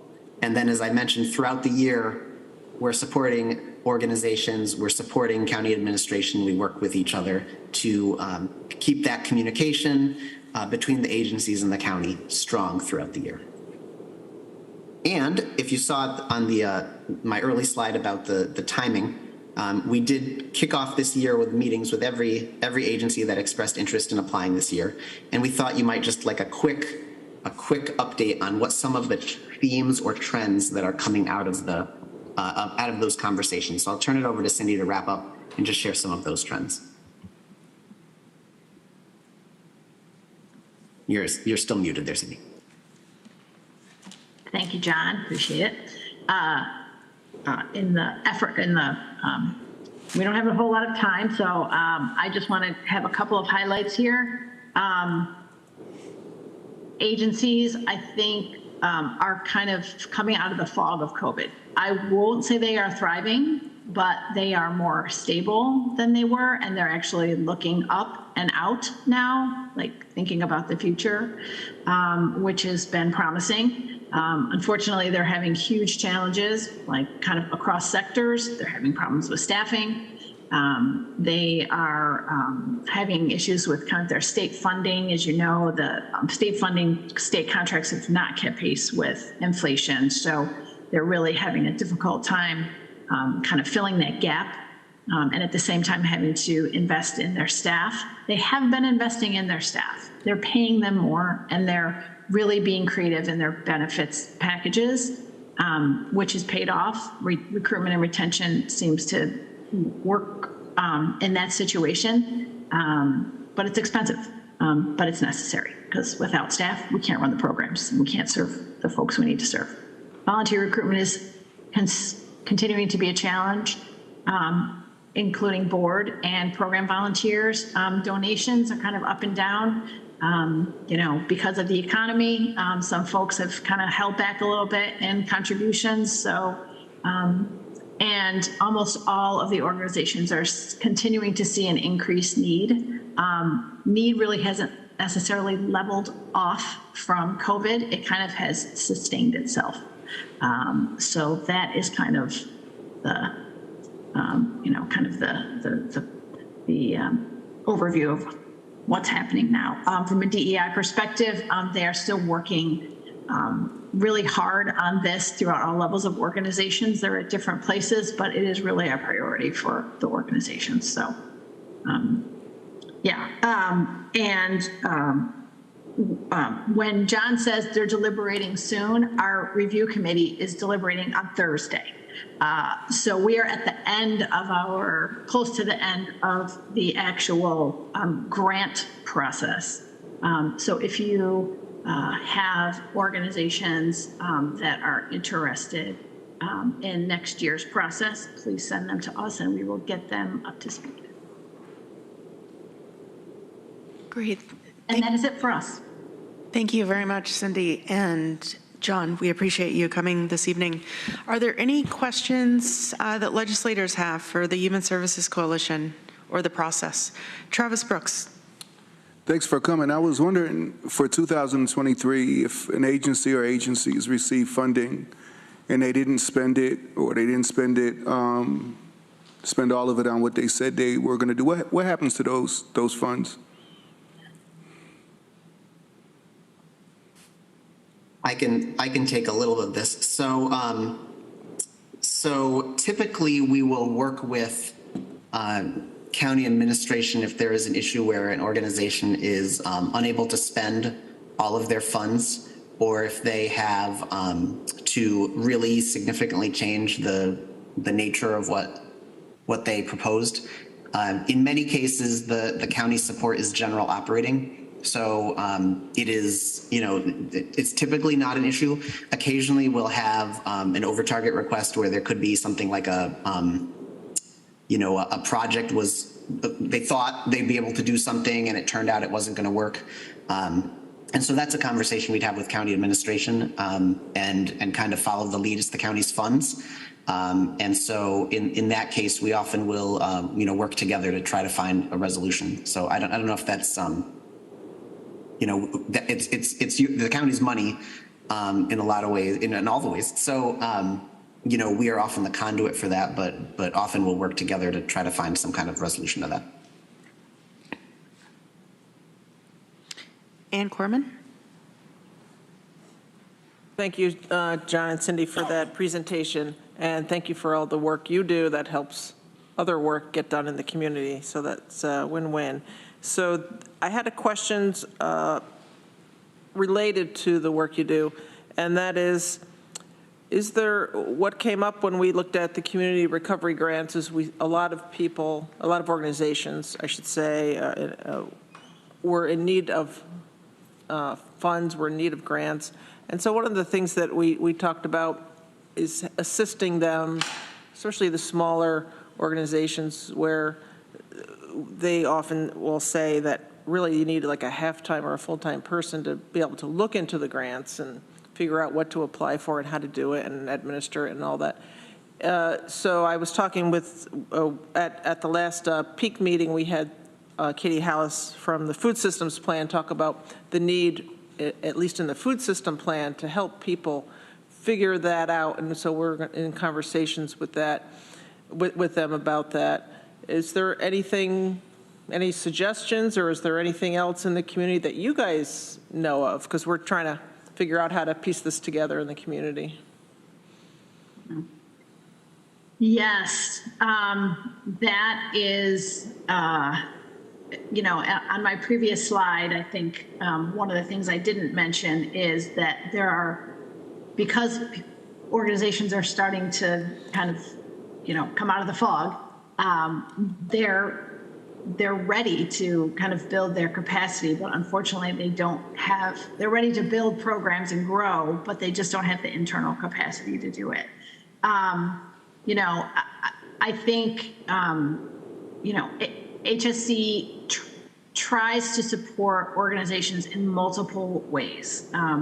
If they have grant writing needs, I would say contact us. We have a really strong kind of consulting partnership with a lot of regional consultants and grant writers and other folks that can help build capacity in organizations. We also have a very close relationship with the local foundations and funders.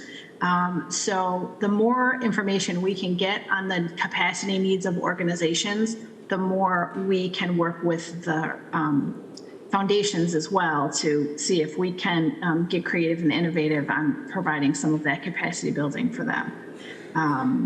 And we also have internal resources that can help, or we can connect them maybe with other organizations.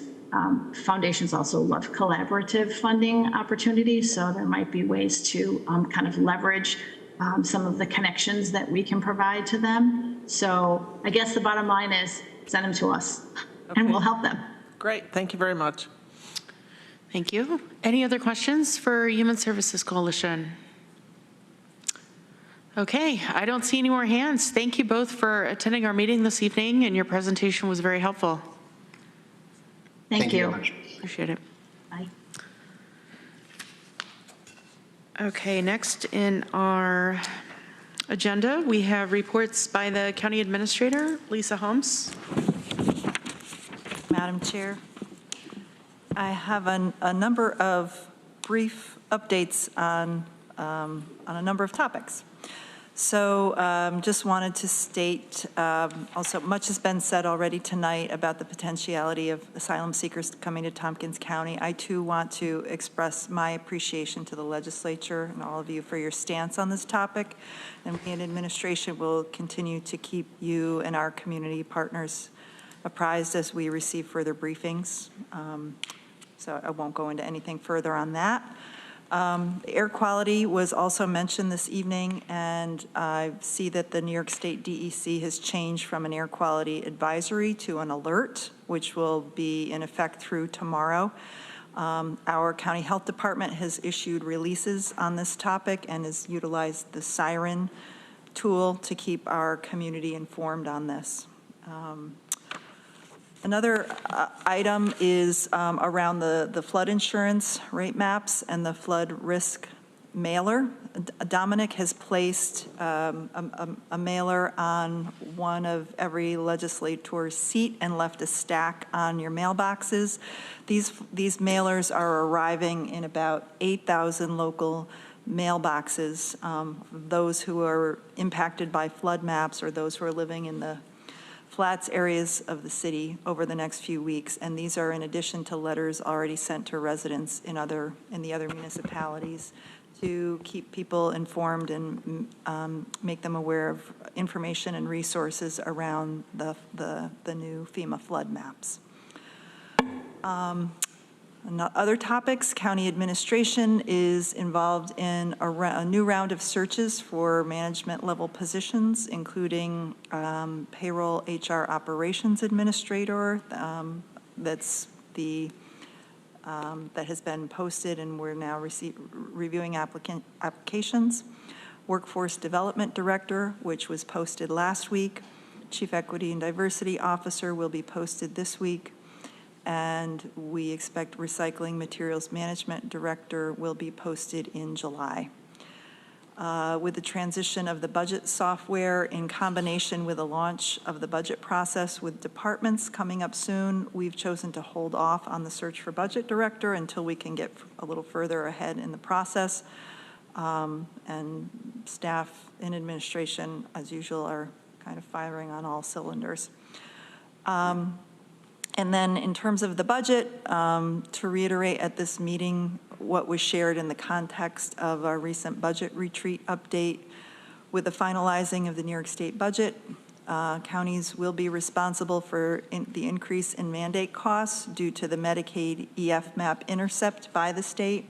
We're estimating that Tompkins County will need to absorb probably 75% of those costs, or $1.2 million.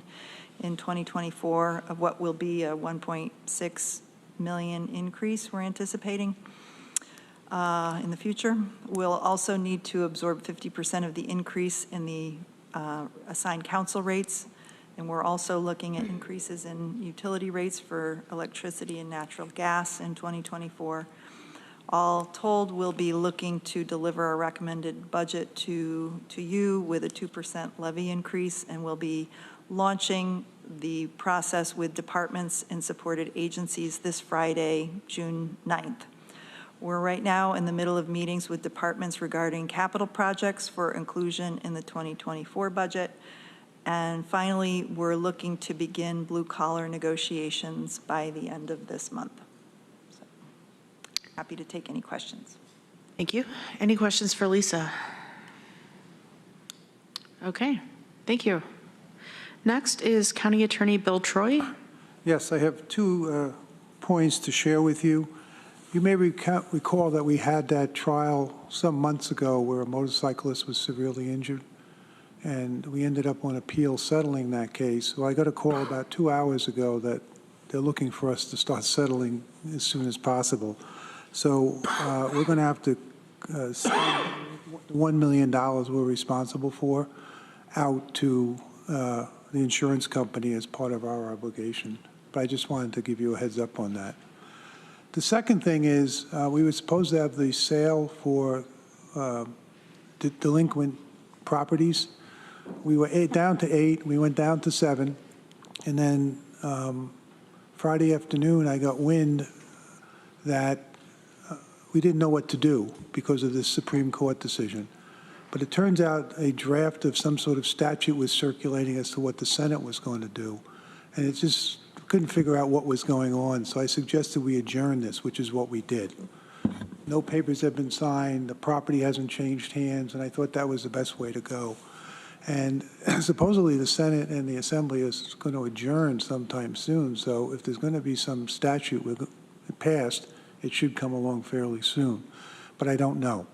In fact, you talk to anybody, they don't seem to know. Some people went ahead and did the sales, but I could see really problems coming up with that if they're not careful.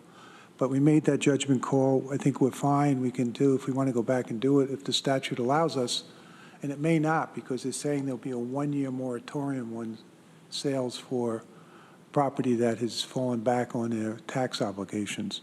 So we're sitting on the edge of our chairs waiting to hear what's going to happen. And that only happened in the last few days. So I'll report to you as soon as I hear anything on these two issues.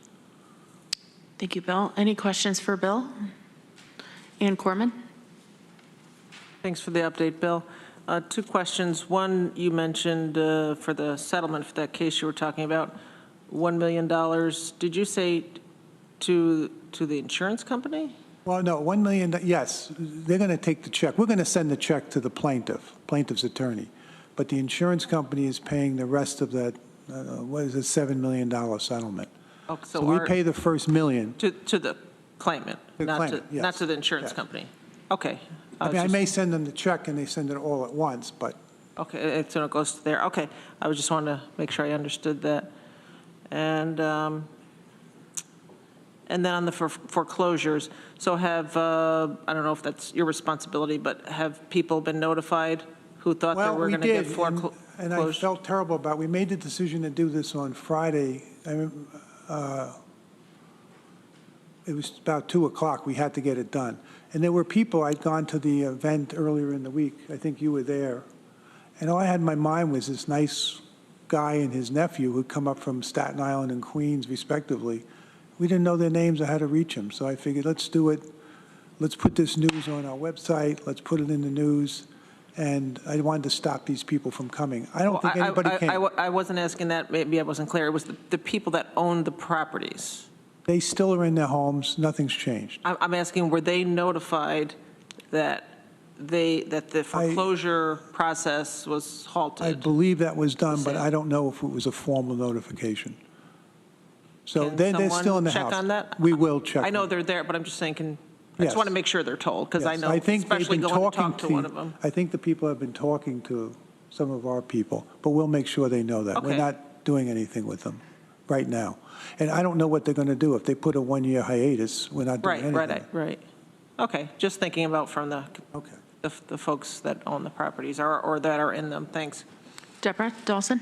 Yeah, I'm trying to understand exactly what the status of these properties are going to be during this moratorium, because my understanding is that before we could do the foreclosure sale, we had a judgment from a court that transferred ownership of those properties to the counties. The court never signed that. Okay. And I confirmed that again today. So that's why we can do this. All right. I was talking with other county attorneys, and there were some people on Monday doing this, and I was like, what are they going to do if there's a slam down and they suddenly technically own all these properties, but they can't do anything with them. So I decided it was best just to have the status quo until we can figure out what Albany's up to. We're going to hear in the next day or two, I would think. Well, good, but we're not ending up owning property that we then can't No, and I was sell. thinking Okay. that we have to go out and insure it. That's all the things I didn't want to do, which is why I put the brakes on this thing. Thank you. Any other questions or comments for Bill Troy? Okay, thanks, Bill. Next, we have our Director of Finance, Lori Scarrett. Thank you, Madam Chair. A couple updates for you. The first being that we have our year-end audit ongoing. The staff from Insero CPAs is here on site all of this week and all of next week, so we're very busy with that. Following that, our next priority will be to work on the annual update document, often called the AUD, that was due to the State Comptroller's Office April 30th. I believe all of you received notification that we are late on that. So as soon as the audit is complete, we will begin working on that, and our goal is to have that completed and submitted by the end of June. The next update is sales tax distribution is a bit behind. February's sales tax distribution went out last week, and we are currently working on March's sales tax distribution. We did receive this week the quarterly casino revenue, just over $600,000 for this quarter, last quarter I should say, which brings us to a little over $1 million for 2023, and that is 56.8% of the amount we budgeted of $2.1 million. Are there any questions on that? Greg Mezzi. How do we compare on the casino revenue in relation to last year? Like, how are we pacing? I know we're at 56.8% to budget, but do you know this time last year, were we about the same pace? Are we ahead or behind? So we're up a little bit for this quarter. I did not look at the entire year. I'm working on putting that together, but for the quarter to quarter, it was up 12.7% or $67,000. Mike Lane. What kind of problems have you encountered about getting the sales tax distributions out? We're hearing back from some of the municipalities concerned about not having received those payments. I don't think it's problems necessarily. It's challenges in multiple things. So we were short-staffed for an extended period of time, so things got behind. As well as that is a pretty complex formula and several gyrations of different spreadsheets to go through to come up with the final answer. One of the goals that we have in the office is to make those spreadsheets more efficient by linking them together. That is not currently the state. So what we've decided to do for March is just continue through March and get it out and work on updating those spreadsheets as we get more caught up, instead of spending the time catching up, working on those spreadsheets instead of getting caught up. If that makes sense. Not being a computer wizard, I'll take your word for it. Lori, is there anything that you need from the legislature, any software, anything to make the accounting process easier for your department? Let me give that some thought. Okay. And I'll get back to you on that. Keep us posted. Okay, thank you. Greg Mezzi and then Ann Corman. Just to help sort of set a baseline in terms of the sales tax payments, what should be, or what standard or normal and customary that a municipality should expect to receive those? Obviously, challenges aside, complexities of the spreadsheet aside, but I guess what would you hope to be a goal from, what's that process look like in your mind? So I believe they come out monthly, and I think, don't quote me on this, but I think we receive that information from the state by the 10th of the month. So given that where the 10th of the month falls, I would say within 2 weeks, we should be able to have that out. The only reason I say 2 weeks instead of 1 week is because we do payroll every other week. So you've got staff working on payroll are the same staff that are doing the sales tax distribution. Got it. So we should be, by the end of the following month, you should receive the prior month's sales tax distribution. That would be my goal. Okay, great, thank you. Ann Corman. I was going to ask something similar because I heard from some of my municipalities too that they're concerned and about the late payments. So you're saying you're working on March right now? That's correct. So in theory, your goal is to get it out by, say, the third week of March. So that's March. Well, is that for March or is that for the month before, February? The goal would be the following month, so we would get But where are you at right now, though? Right now, we are working on the month of March's sales tax distribution, which we Okay, so that would be should have gotten out by the end of April. Okay, so April, May, okay, like almost 2 months behind? Correct. Okay, and so what should we tell our municipalities as far as when that's going to get caught up? Do we have any ideas? So I would say March will be out by the end of next week. Then we have payroll again, so I would say a good 3 weeks after that would be April's.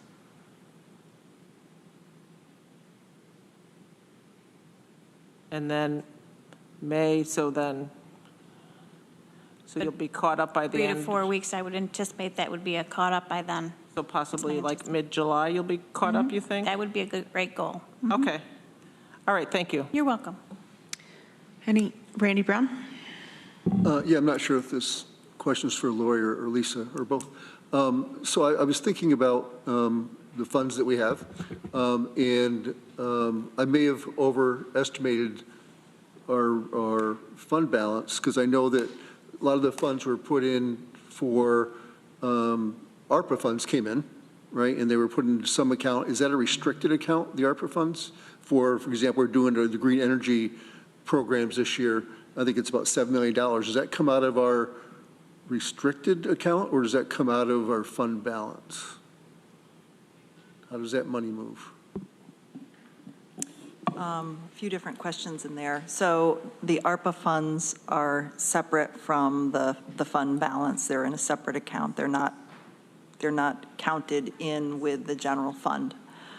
I would have to go back and look at the capital plan to confirm how we paid for the green buildings, the facilities green buildings project, whether that was ARPA or in part paid out of the general fund or bonded. I don't know off the top of my head. And the same would go for the community recovery funds. They haven't been expended, obviously, yet. I mean, some of them have, but there's still money in as it's paid out, right? So. Correct. Yes. So they've been obligated, but it will the balance of the ARPA funds will remain in that account and will dwindle as we pay it out. As we contract with agencies, they claim the funds, we pay the money out.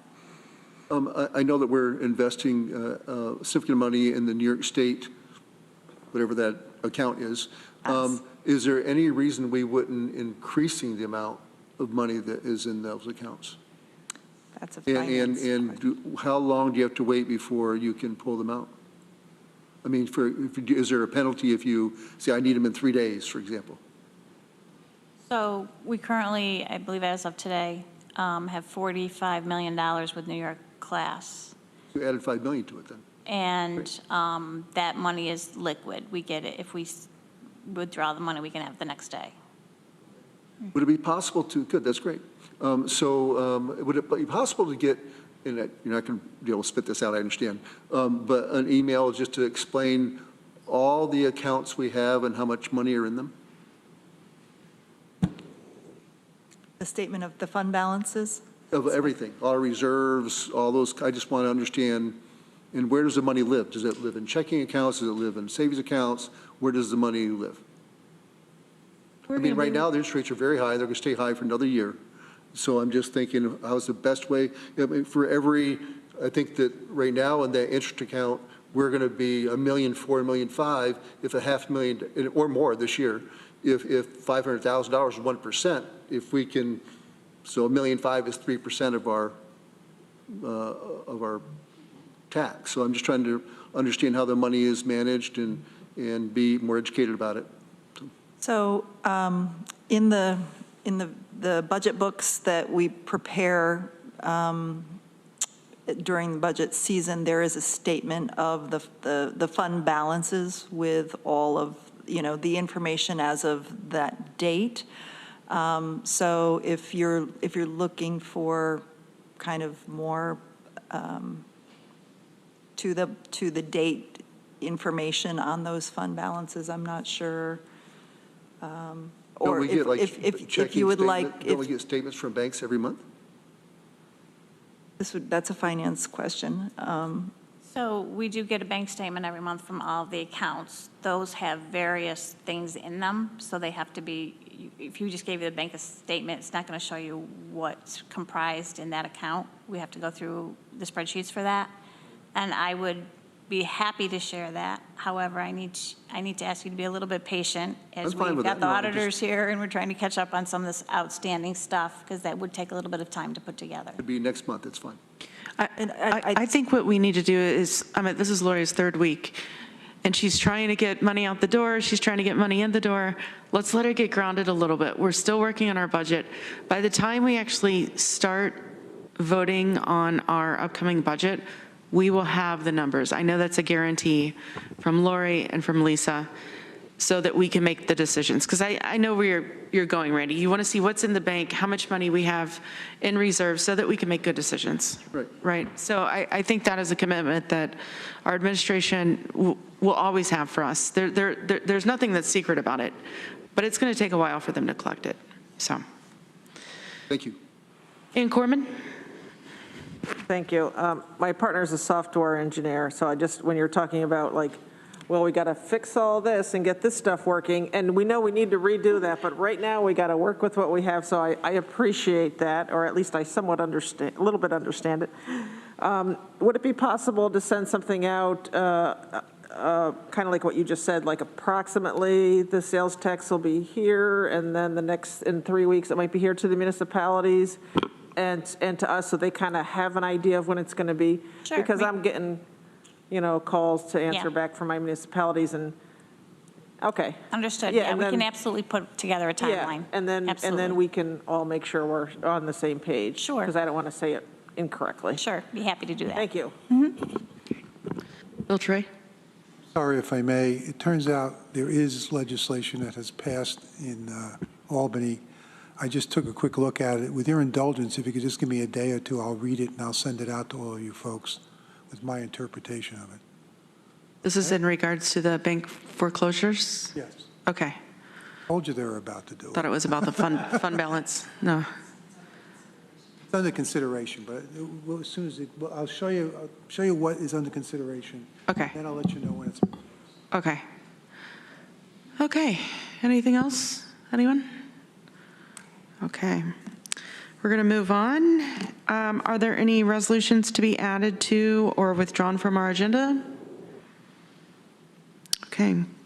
Consent agenda is resolutions and appointments to be voted on as a group unless any member of the legislature requests that a resolution or appointment be instead included separately and individually as part of the business of standing or special committees.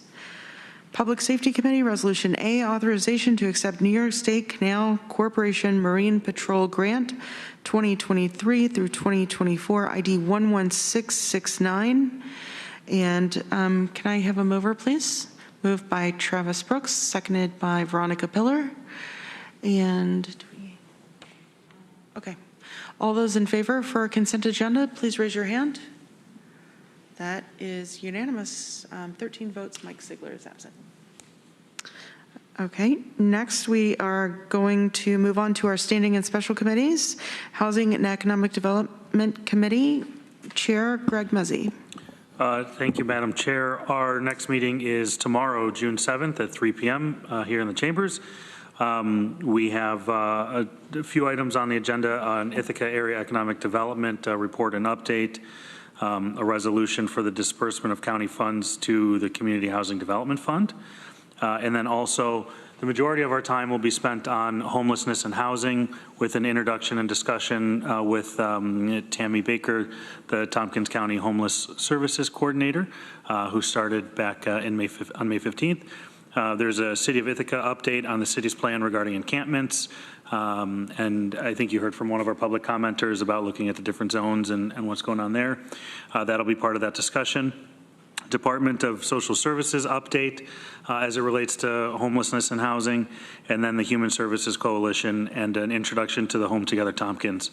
If I may for just a moment, our plan in the committee to address the topic around homelessness is to take the months of June and July to sort of level set and get a common language, make sure we're speaking from the same reports, we have the same reference points, hear from different members in the community and different agencies that are working to address this issue. We will also, every month moving forward, have homelessness and housing as a report and topic item on the agenda. I had a nice meeting with the new Homeless Services Coordinator today and asked that she provide the committee a regular update monthly on progress that she's making or information that she's come across or some opportunity to educate the committee so that we can be most informed when it does come time to make any formal recommendations to the legislature. So more information to come, but so everybody knows the approach is to use the next couple of months to get our information, sort of get our ducks in a row, because it is a new topic in this committee, not a new topic to the county, but a new topic to the committee. And from there, then formulate a plan and work with the recommendations of the new position that just started within the county. So no action will come out of this meeting, but just more for information purposes. So feel free to join and participate. There should be hopefully lots of questions and time for discussion, but also some great information and updates on progress to date on certain things. So that's all I have to report today. Thank you, Greg. Any questions for Greg Mezzi? Okay, thank you. Next, we have Facilities and Infrastructure Committee, Mike Lane, Chair. Thank you. We have not met since our last legislature meeting. Our next regular meeting will be June 15th at 9 a.m. And I have a resolution and follow up to the public hearing we have tonight. Okay. Would you like to move that forward, Mike? Sure. I'd like to move Resolution B, a resolution to adopt Local Law Number C of 2023, a local law amending Article 18 of the Tompkins County Charter to implement the restructure of the Department of Weights and Measures. That's ID 11581. I move it. Seconded by Travis Brooks. Are there any questions or comments? Rich John? Just for members of the public who may be watching, this is to provide some different administrative structure for our Department of Weights and Measures, which has been a department of one person. And so it's been hard for the department to operate in a regular way. Lisa, if you wanted to expand upon that, you could probably say it better than I could. Thank you, Rich. I think that sums it up. This it maintains the position as a director, but it would offer some more administrative oversight and support through the highway department, so to address some of the challenges of having been a department of one. Any other questions or comments before we vote on the resolution? Okay, all those in favor, please raise your hand. And that is unanimous. Thank you all. 13-0 vote. Next, we have Government Operations Committee. Or actually, I just wanted to ask, does anyone have any questions for Mike Lane, Chair of Facilities and Infrastructure? Okay, thank you, Mike. Next. The red house is still standing. That's the one update we've been waiting for all night. Thank you. Government Operations Committee, Amanda Champion, Chair. Thank you very much. Government Operations met last Thursday. We had a good meeting, lots of updates from various departments. Just a couple of things to let everyone know. We had a presentation and update from our strategic planning process people, Barry Dunn organization. So if you're interested in how that's progressing, you can certainly watch the video. But just to let you all know that one of the steps in the process is to interview each legislator. So you'll have an hour of time to talk with their folks and give your thoughts. I'm sure they'll have specific questions that they'll ask you. So that'll be coming up at some point. I'm not sure exactly when. And then we will also have in November, I think we're tentatively saying November 2nd, a afternoon session where all of us, as many of us who can be there, will meet with them to kind of hear the progress they've made and the items that they've come up with. And this will be a little bit later in the process, so we'll be able to give more in-depth feedback at that point. You should have gotten an email about that, although you may have already forgotten it. Let's see. Just a reminder to GO committee members, you do have homework, and everyone on the committee is supposed to read the rules of the legislature again, and they're going to come to our committee with one question or comment or thing they want to discuss to help us keep up to date, to notice if there's anything maybe that needs to be corrected or changed. And then we had a great presentation from Dominic about changes to our website that are bringing different language access to our website. He's worked for many, many, many months with local translators and getting critical information translated into 8 languages. The languages that are used most often in our community, there's automated translation through an automated company that is available, but we've worked with local translators to get critical information, press releases, that sort of thing, health information translated by hand. So anyway, that has been growing and changing and unfolding, and I believe it's coming to its final stages. So that was very informative and good to know that we have that unfolding on our website for people who don't use English as a primary language. And then also just be aware that Dominic and the communications folks and administration are aware of some of the issues with our technology in this building and various screens and projectors that aren't working, and they're looking into how we can change that, upgrade facilities up there, but also with all of our screens. So rest assured they are working on that and that they will come to us with any issues or approvals for what they want to do going forward. And I think that's all I'm going to say.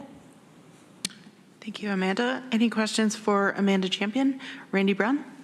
Thank you, Amanda. I have a question on quorum.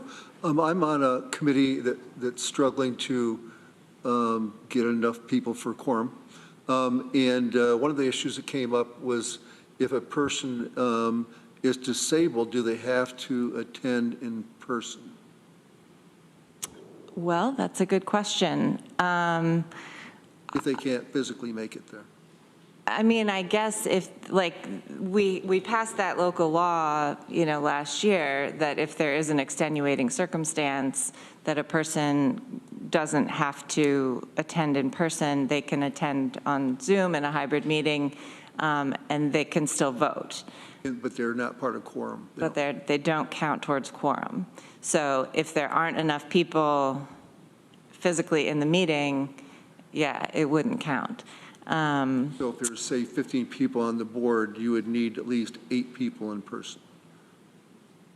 Yeah, I think that makes sense. Yeah. Rich Sean? I'd just add, I think there's a provision if there's a place where the person with a disability could attend that would be open to the public. I'm trying, somebody correct me, but I think there is a way for them to actually count towards quorum, but you have to advertise that that's where the meeting is taking place as well. Right, at their local public library or so if there was their house. A space they could be in, it's not an ideal solution, but it might get you to quorum. Greg Mezzi.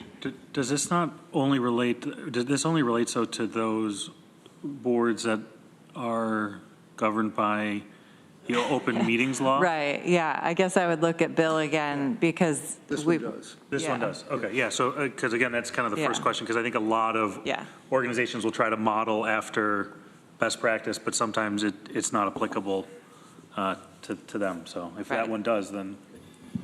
And I do know a lot of boards and advisory committees and stuff, they're having a hard time because after we've all been, on Zoom, it's kind of hard to go back and people like the convenience. So, but Greg makes a good point, that if they're not taking legal action, it may not matter as much. Any other questions for Amanda Champion or comments? Okay, thank you, Amanda. Next, we have Planning, Energy, and Environmental Quality Committee, Ann Corman, Chair. Thank you, Madam Chair. I think I have do we have the committee with the longest name? So that's something, I'm not sure what. But anyway, we have not met since last legislature meeting, which is why I had opportunity to make that wonderful comment I just did about the long name. So our next meeting is June 22nd, which is a Thursday versus our usual Monday, and that's because of Juneteenth was the regular scheduled day, and that's on a Monday. So we're on Thursday, June 22nd, 10 a.m., and we don't have the full agenda yet, but a couple of things that I want to mention. One is we're going to have the CCE, Cornell Cooperative Extension interim director here to talk about how their organization is doing, possibly some financial or budget things. And I know in the past that's something people were interested in learning more about, so trying to have them come at least once a year. So if you want to come to that or watch that recording later or tune in to ask questions. And we're also having folks from the National Resources Defense Council to talk to us about the Skip the Stuff legislation in New York City. So thanks, Amanda, for hooking us up with those folks. And what they're going to be talking to us about is that there's organizations pushing for instance, you go to get takeout food and you get all that stuff. So you get the packets, you get the napkins, probably everybody's got a drawer full or whatever. So it's trying to, New York City passed legislation that made that mandatory, that the consumer had to actually ask for that stuff versus it just being, they couldn't just automatically give it to you. So we're going to talk to them about how that went and how that's going in New York City, and do we want to do something here? But we're going to just start the discussion, and that's all I have. Is there anything else, Veronica, that I missed? Okay. Thank you, Ann. And are there any questions for Ann Corman? Comments? Okay, thank you, Annie. Next is Community Recovery Fund Advisory Committee, Dan Klein, Chair. Thank you, Madam Chair. Everything is going very smoothly with the committee. We had no big decisions to make, so we canceled our scheduled quarterly meeting, which would have happened yesterday. Instead, we're not scheduled to meet again until August 7th, and that's my report. Okay, any questions for Dan Klein? Comments? Okay, thanks, Dan. Next is Budget, Capital, and Personnel Committee, Deborah Dawson, Chair. Thank you, Madam Chair. We'll be meeting next Monday at 3 p.m. And we will be beginning a discussion on the various issues related to fund balance. This is a continuation of suggestions and concerns that were raised at our second budget retreat.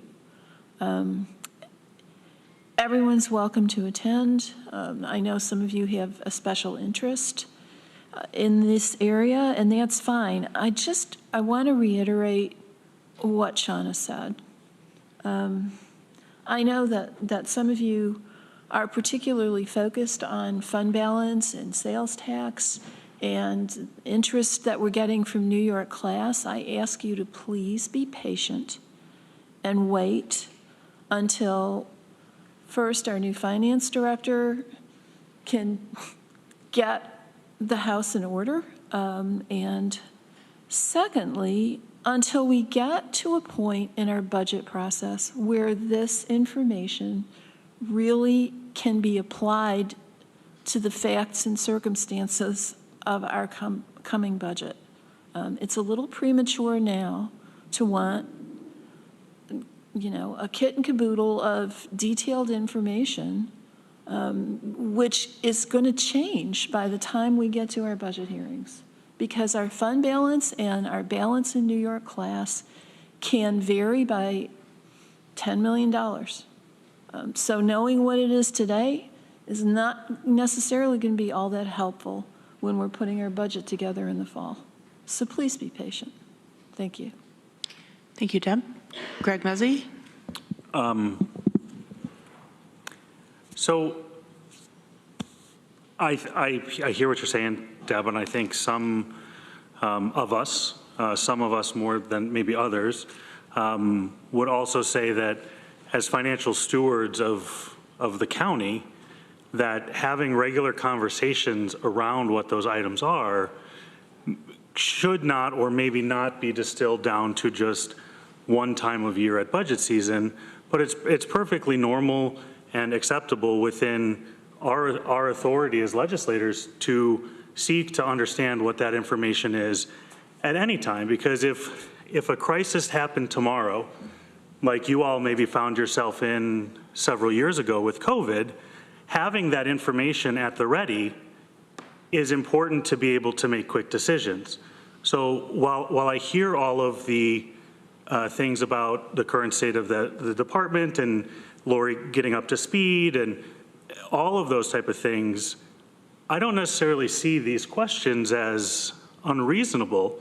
And maybe we should look for a way to include them as more of a regular part of our conversations, so that when they do come up, it's not as out of left field, and it's not when we just don't wait till the fall of every year to have that conversation, understanding that our cash on hand fluctuates significantly based on needs and collection, et cetera, et cetera.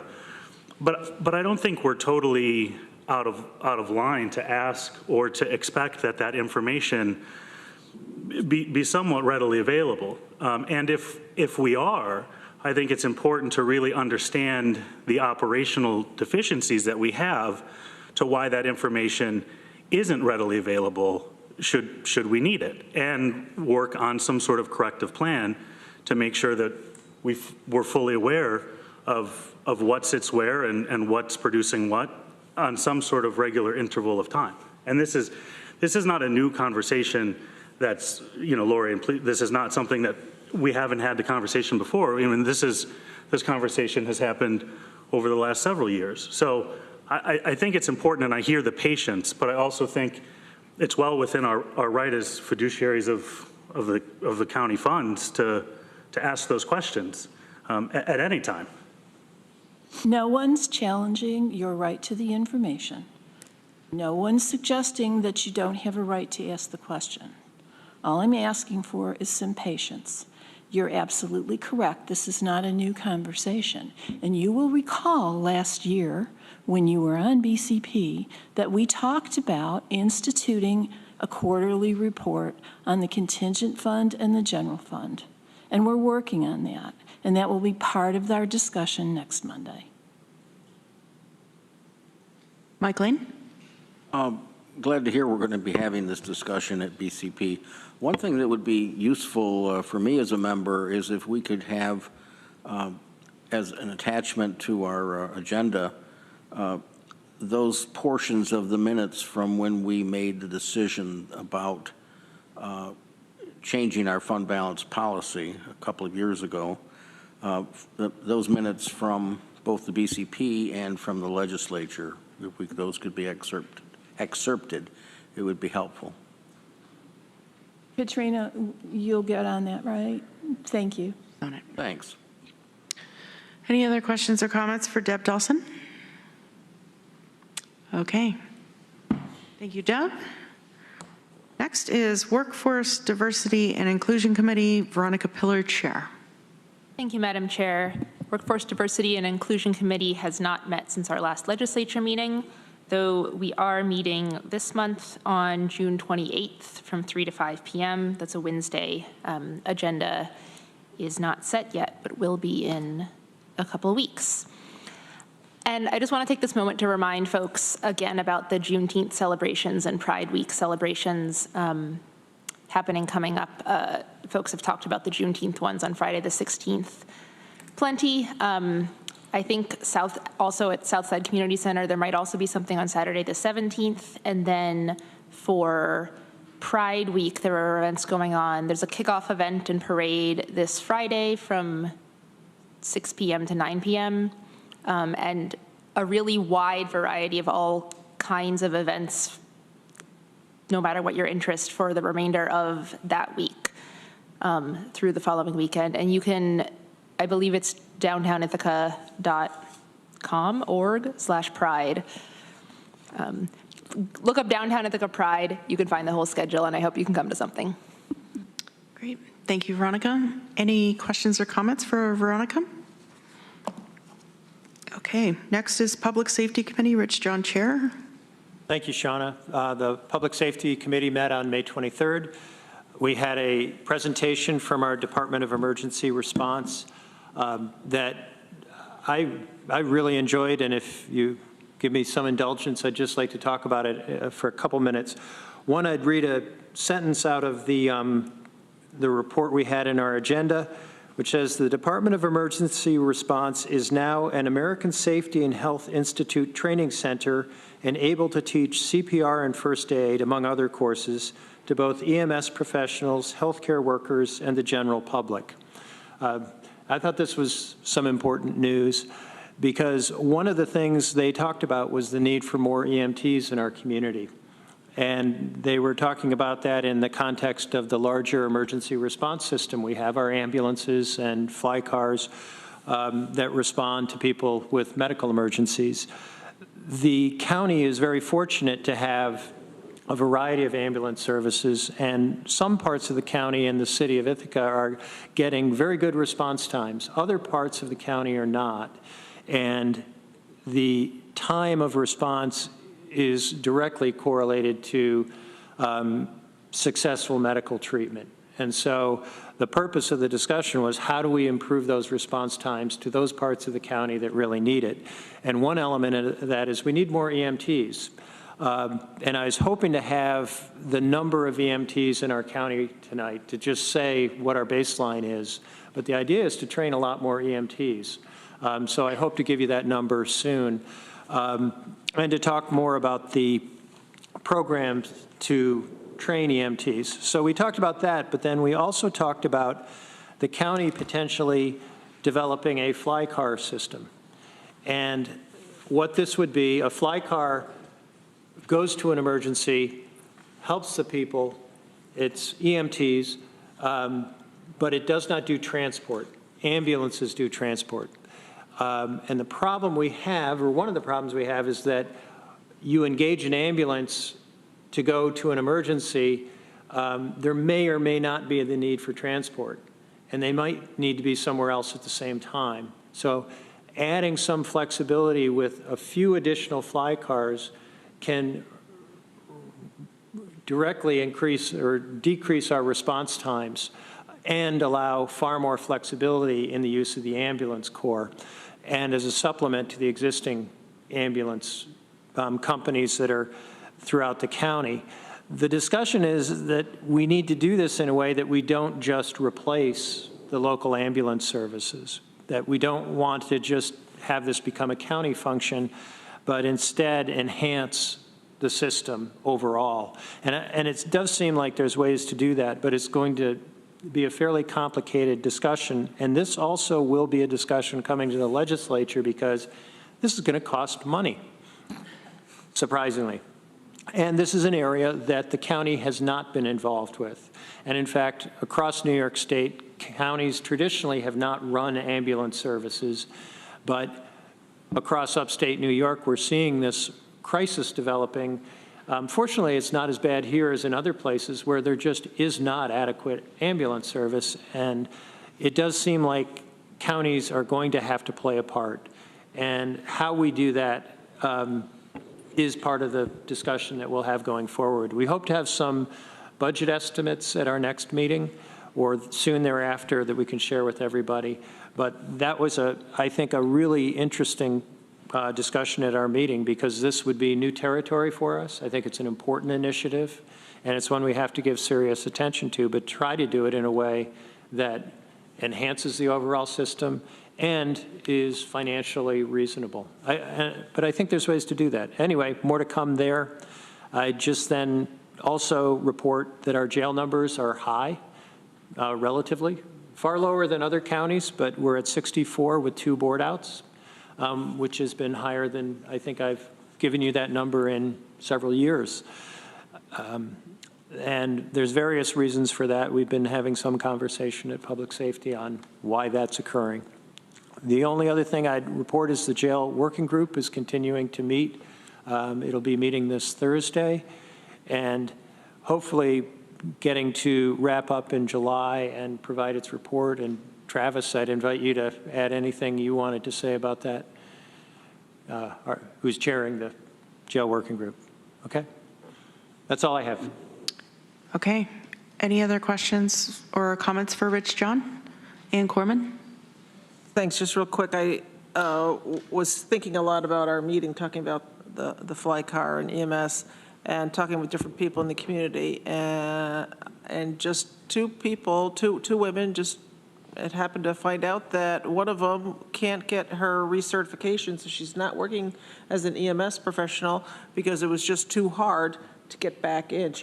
There was something happened where it lapsed, and so to get that training and have child care, so to have it locally with child care versus going away for a couple of days, so anyway, I'll talk more at the committee, but it seems, at least for in addition to the services, but the training locally seems like it would be really helpful.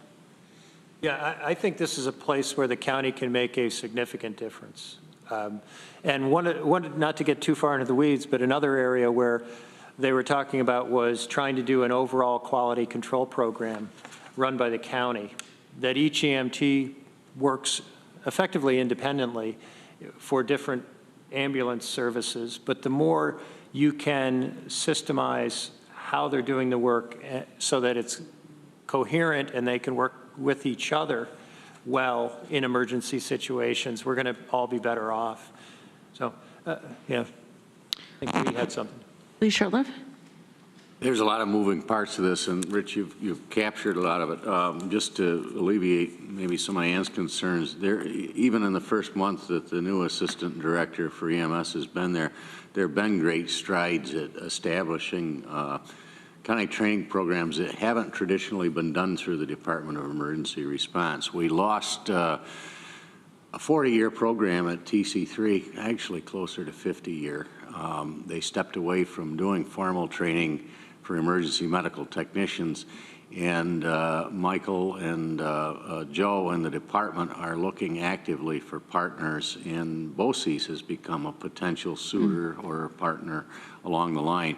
And I think that with the certification, Rich mentioned that programs that they're able to teach now or sponsor through the Department of Emergency Response will probably translate into a much broader program that will allow for recertifications and so on. But it's something that's going to take several years.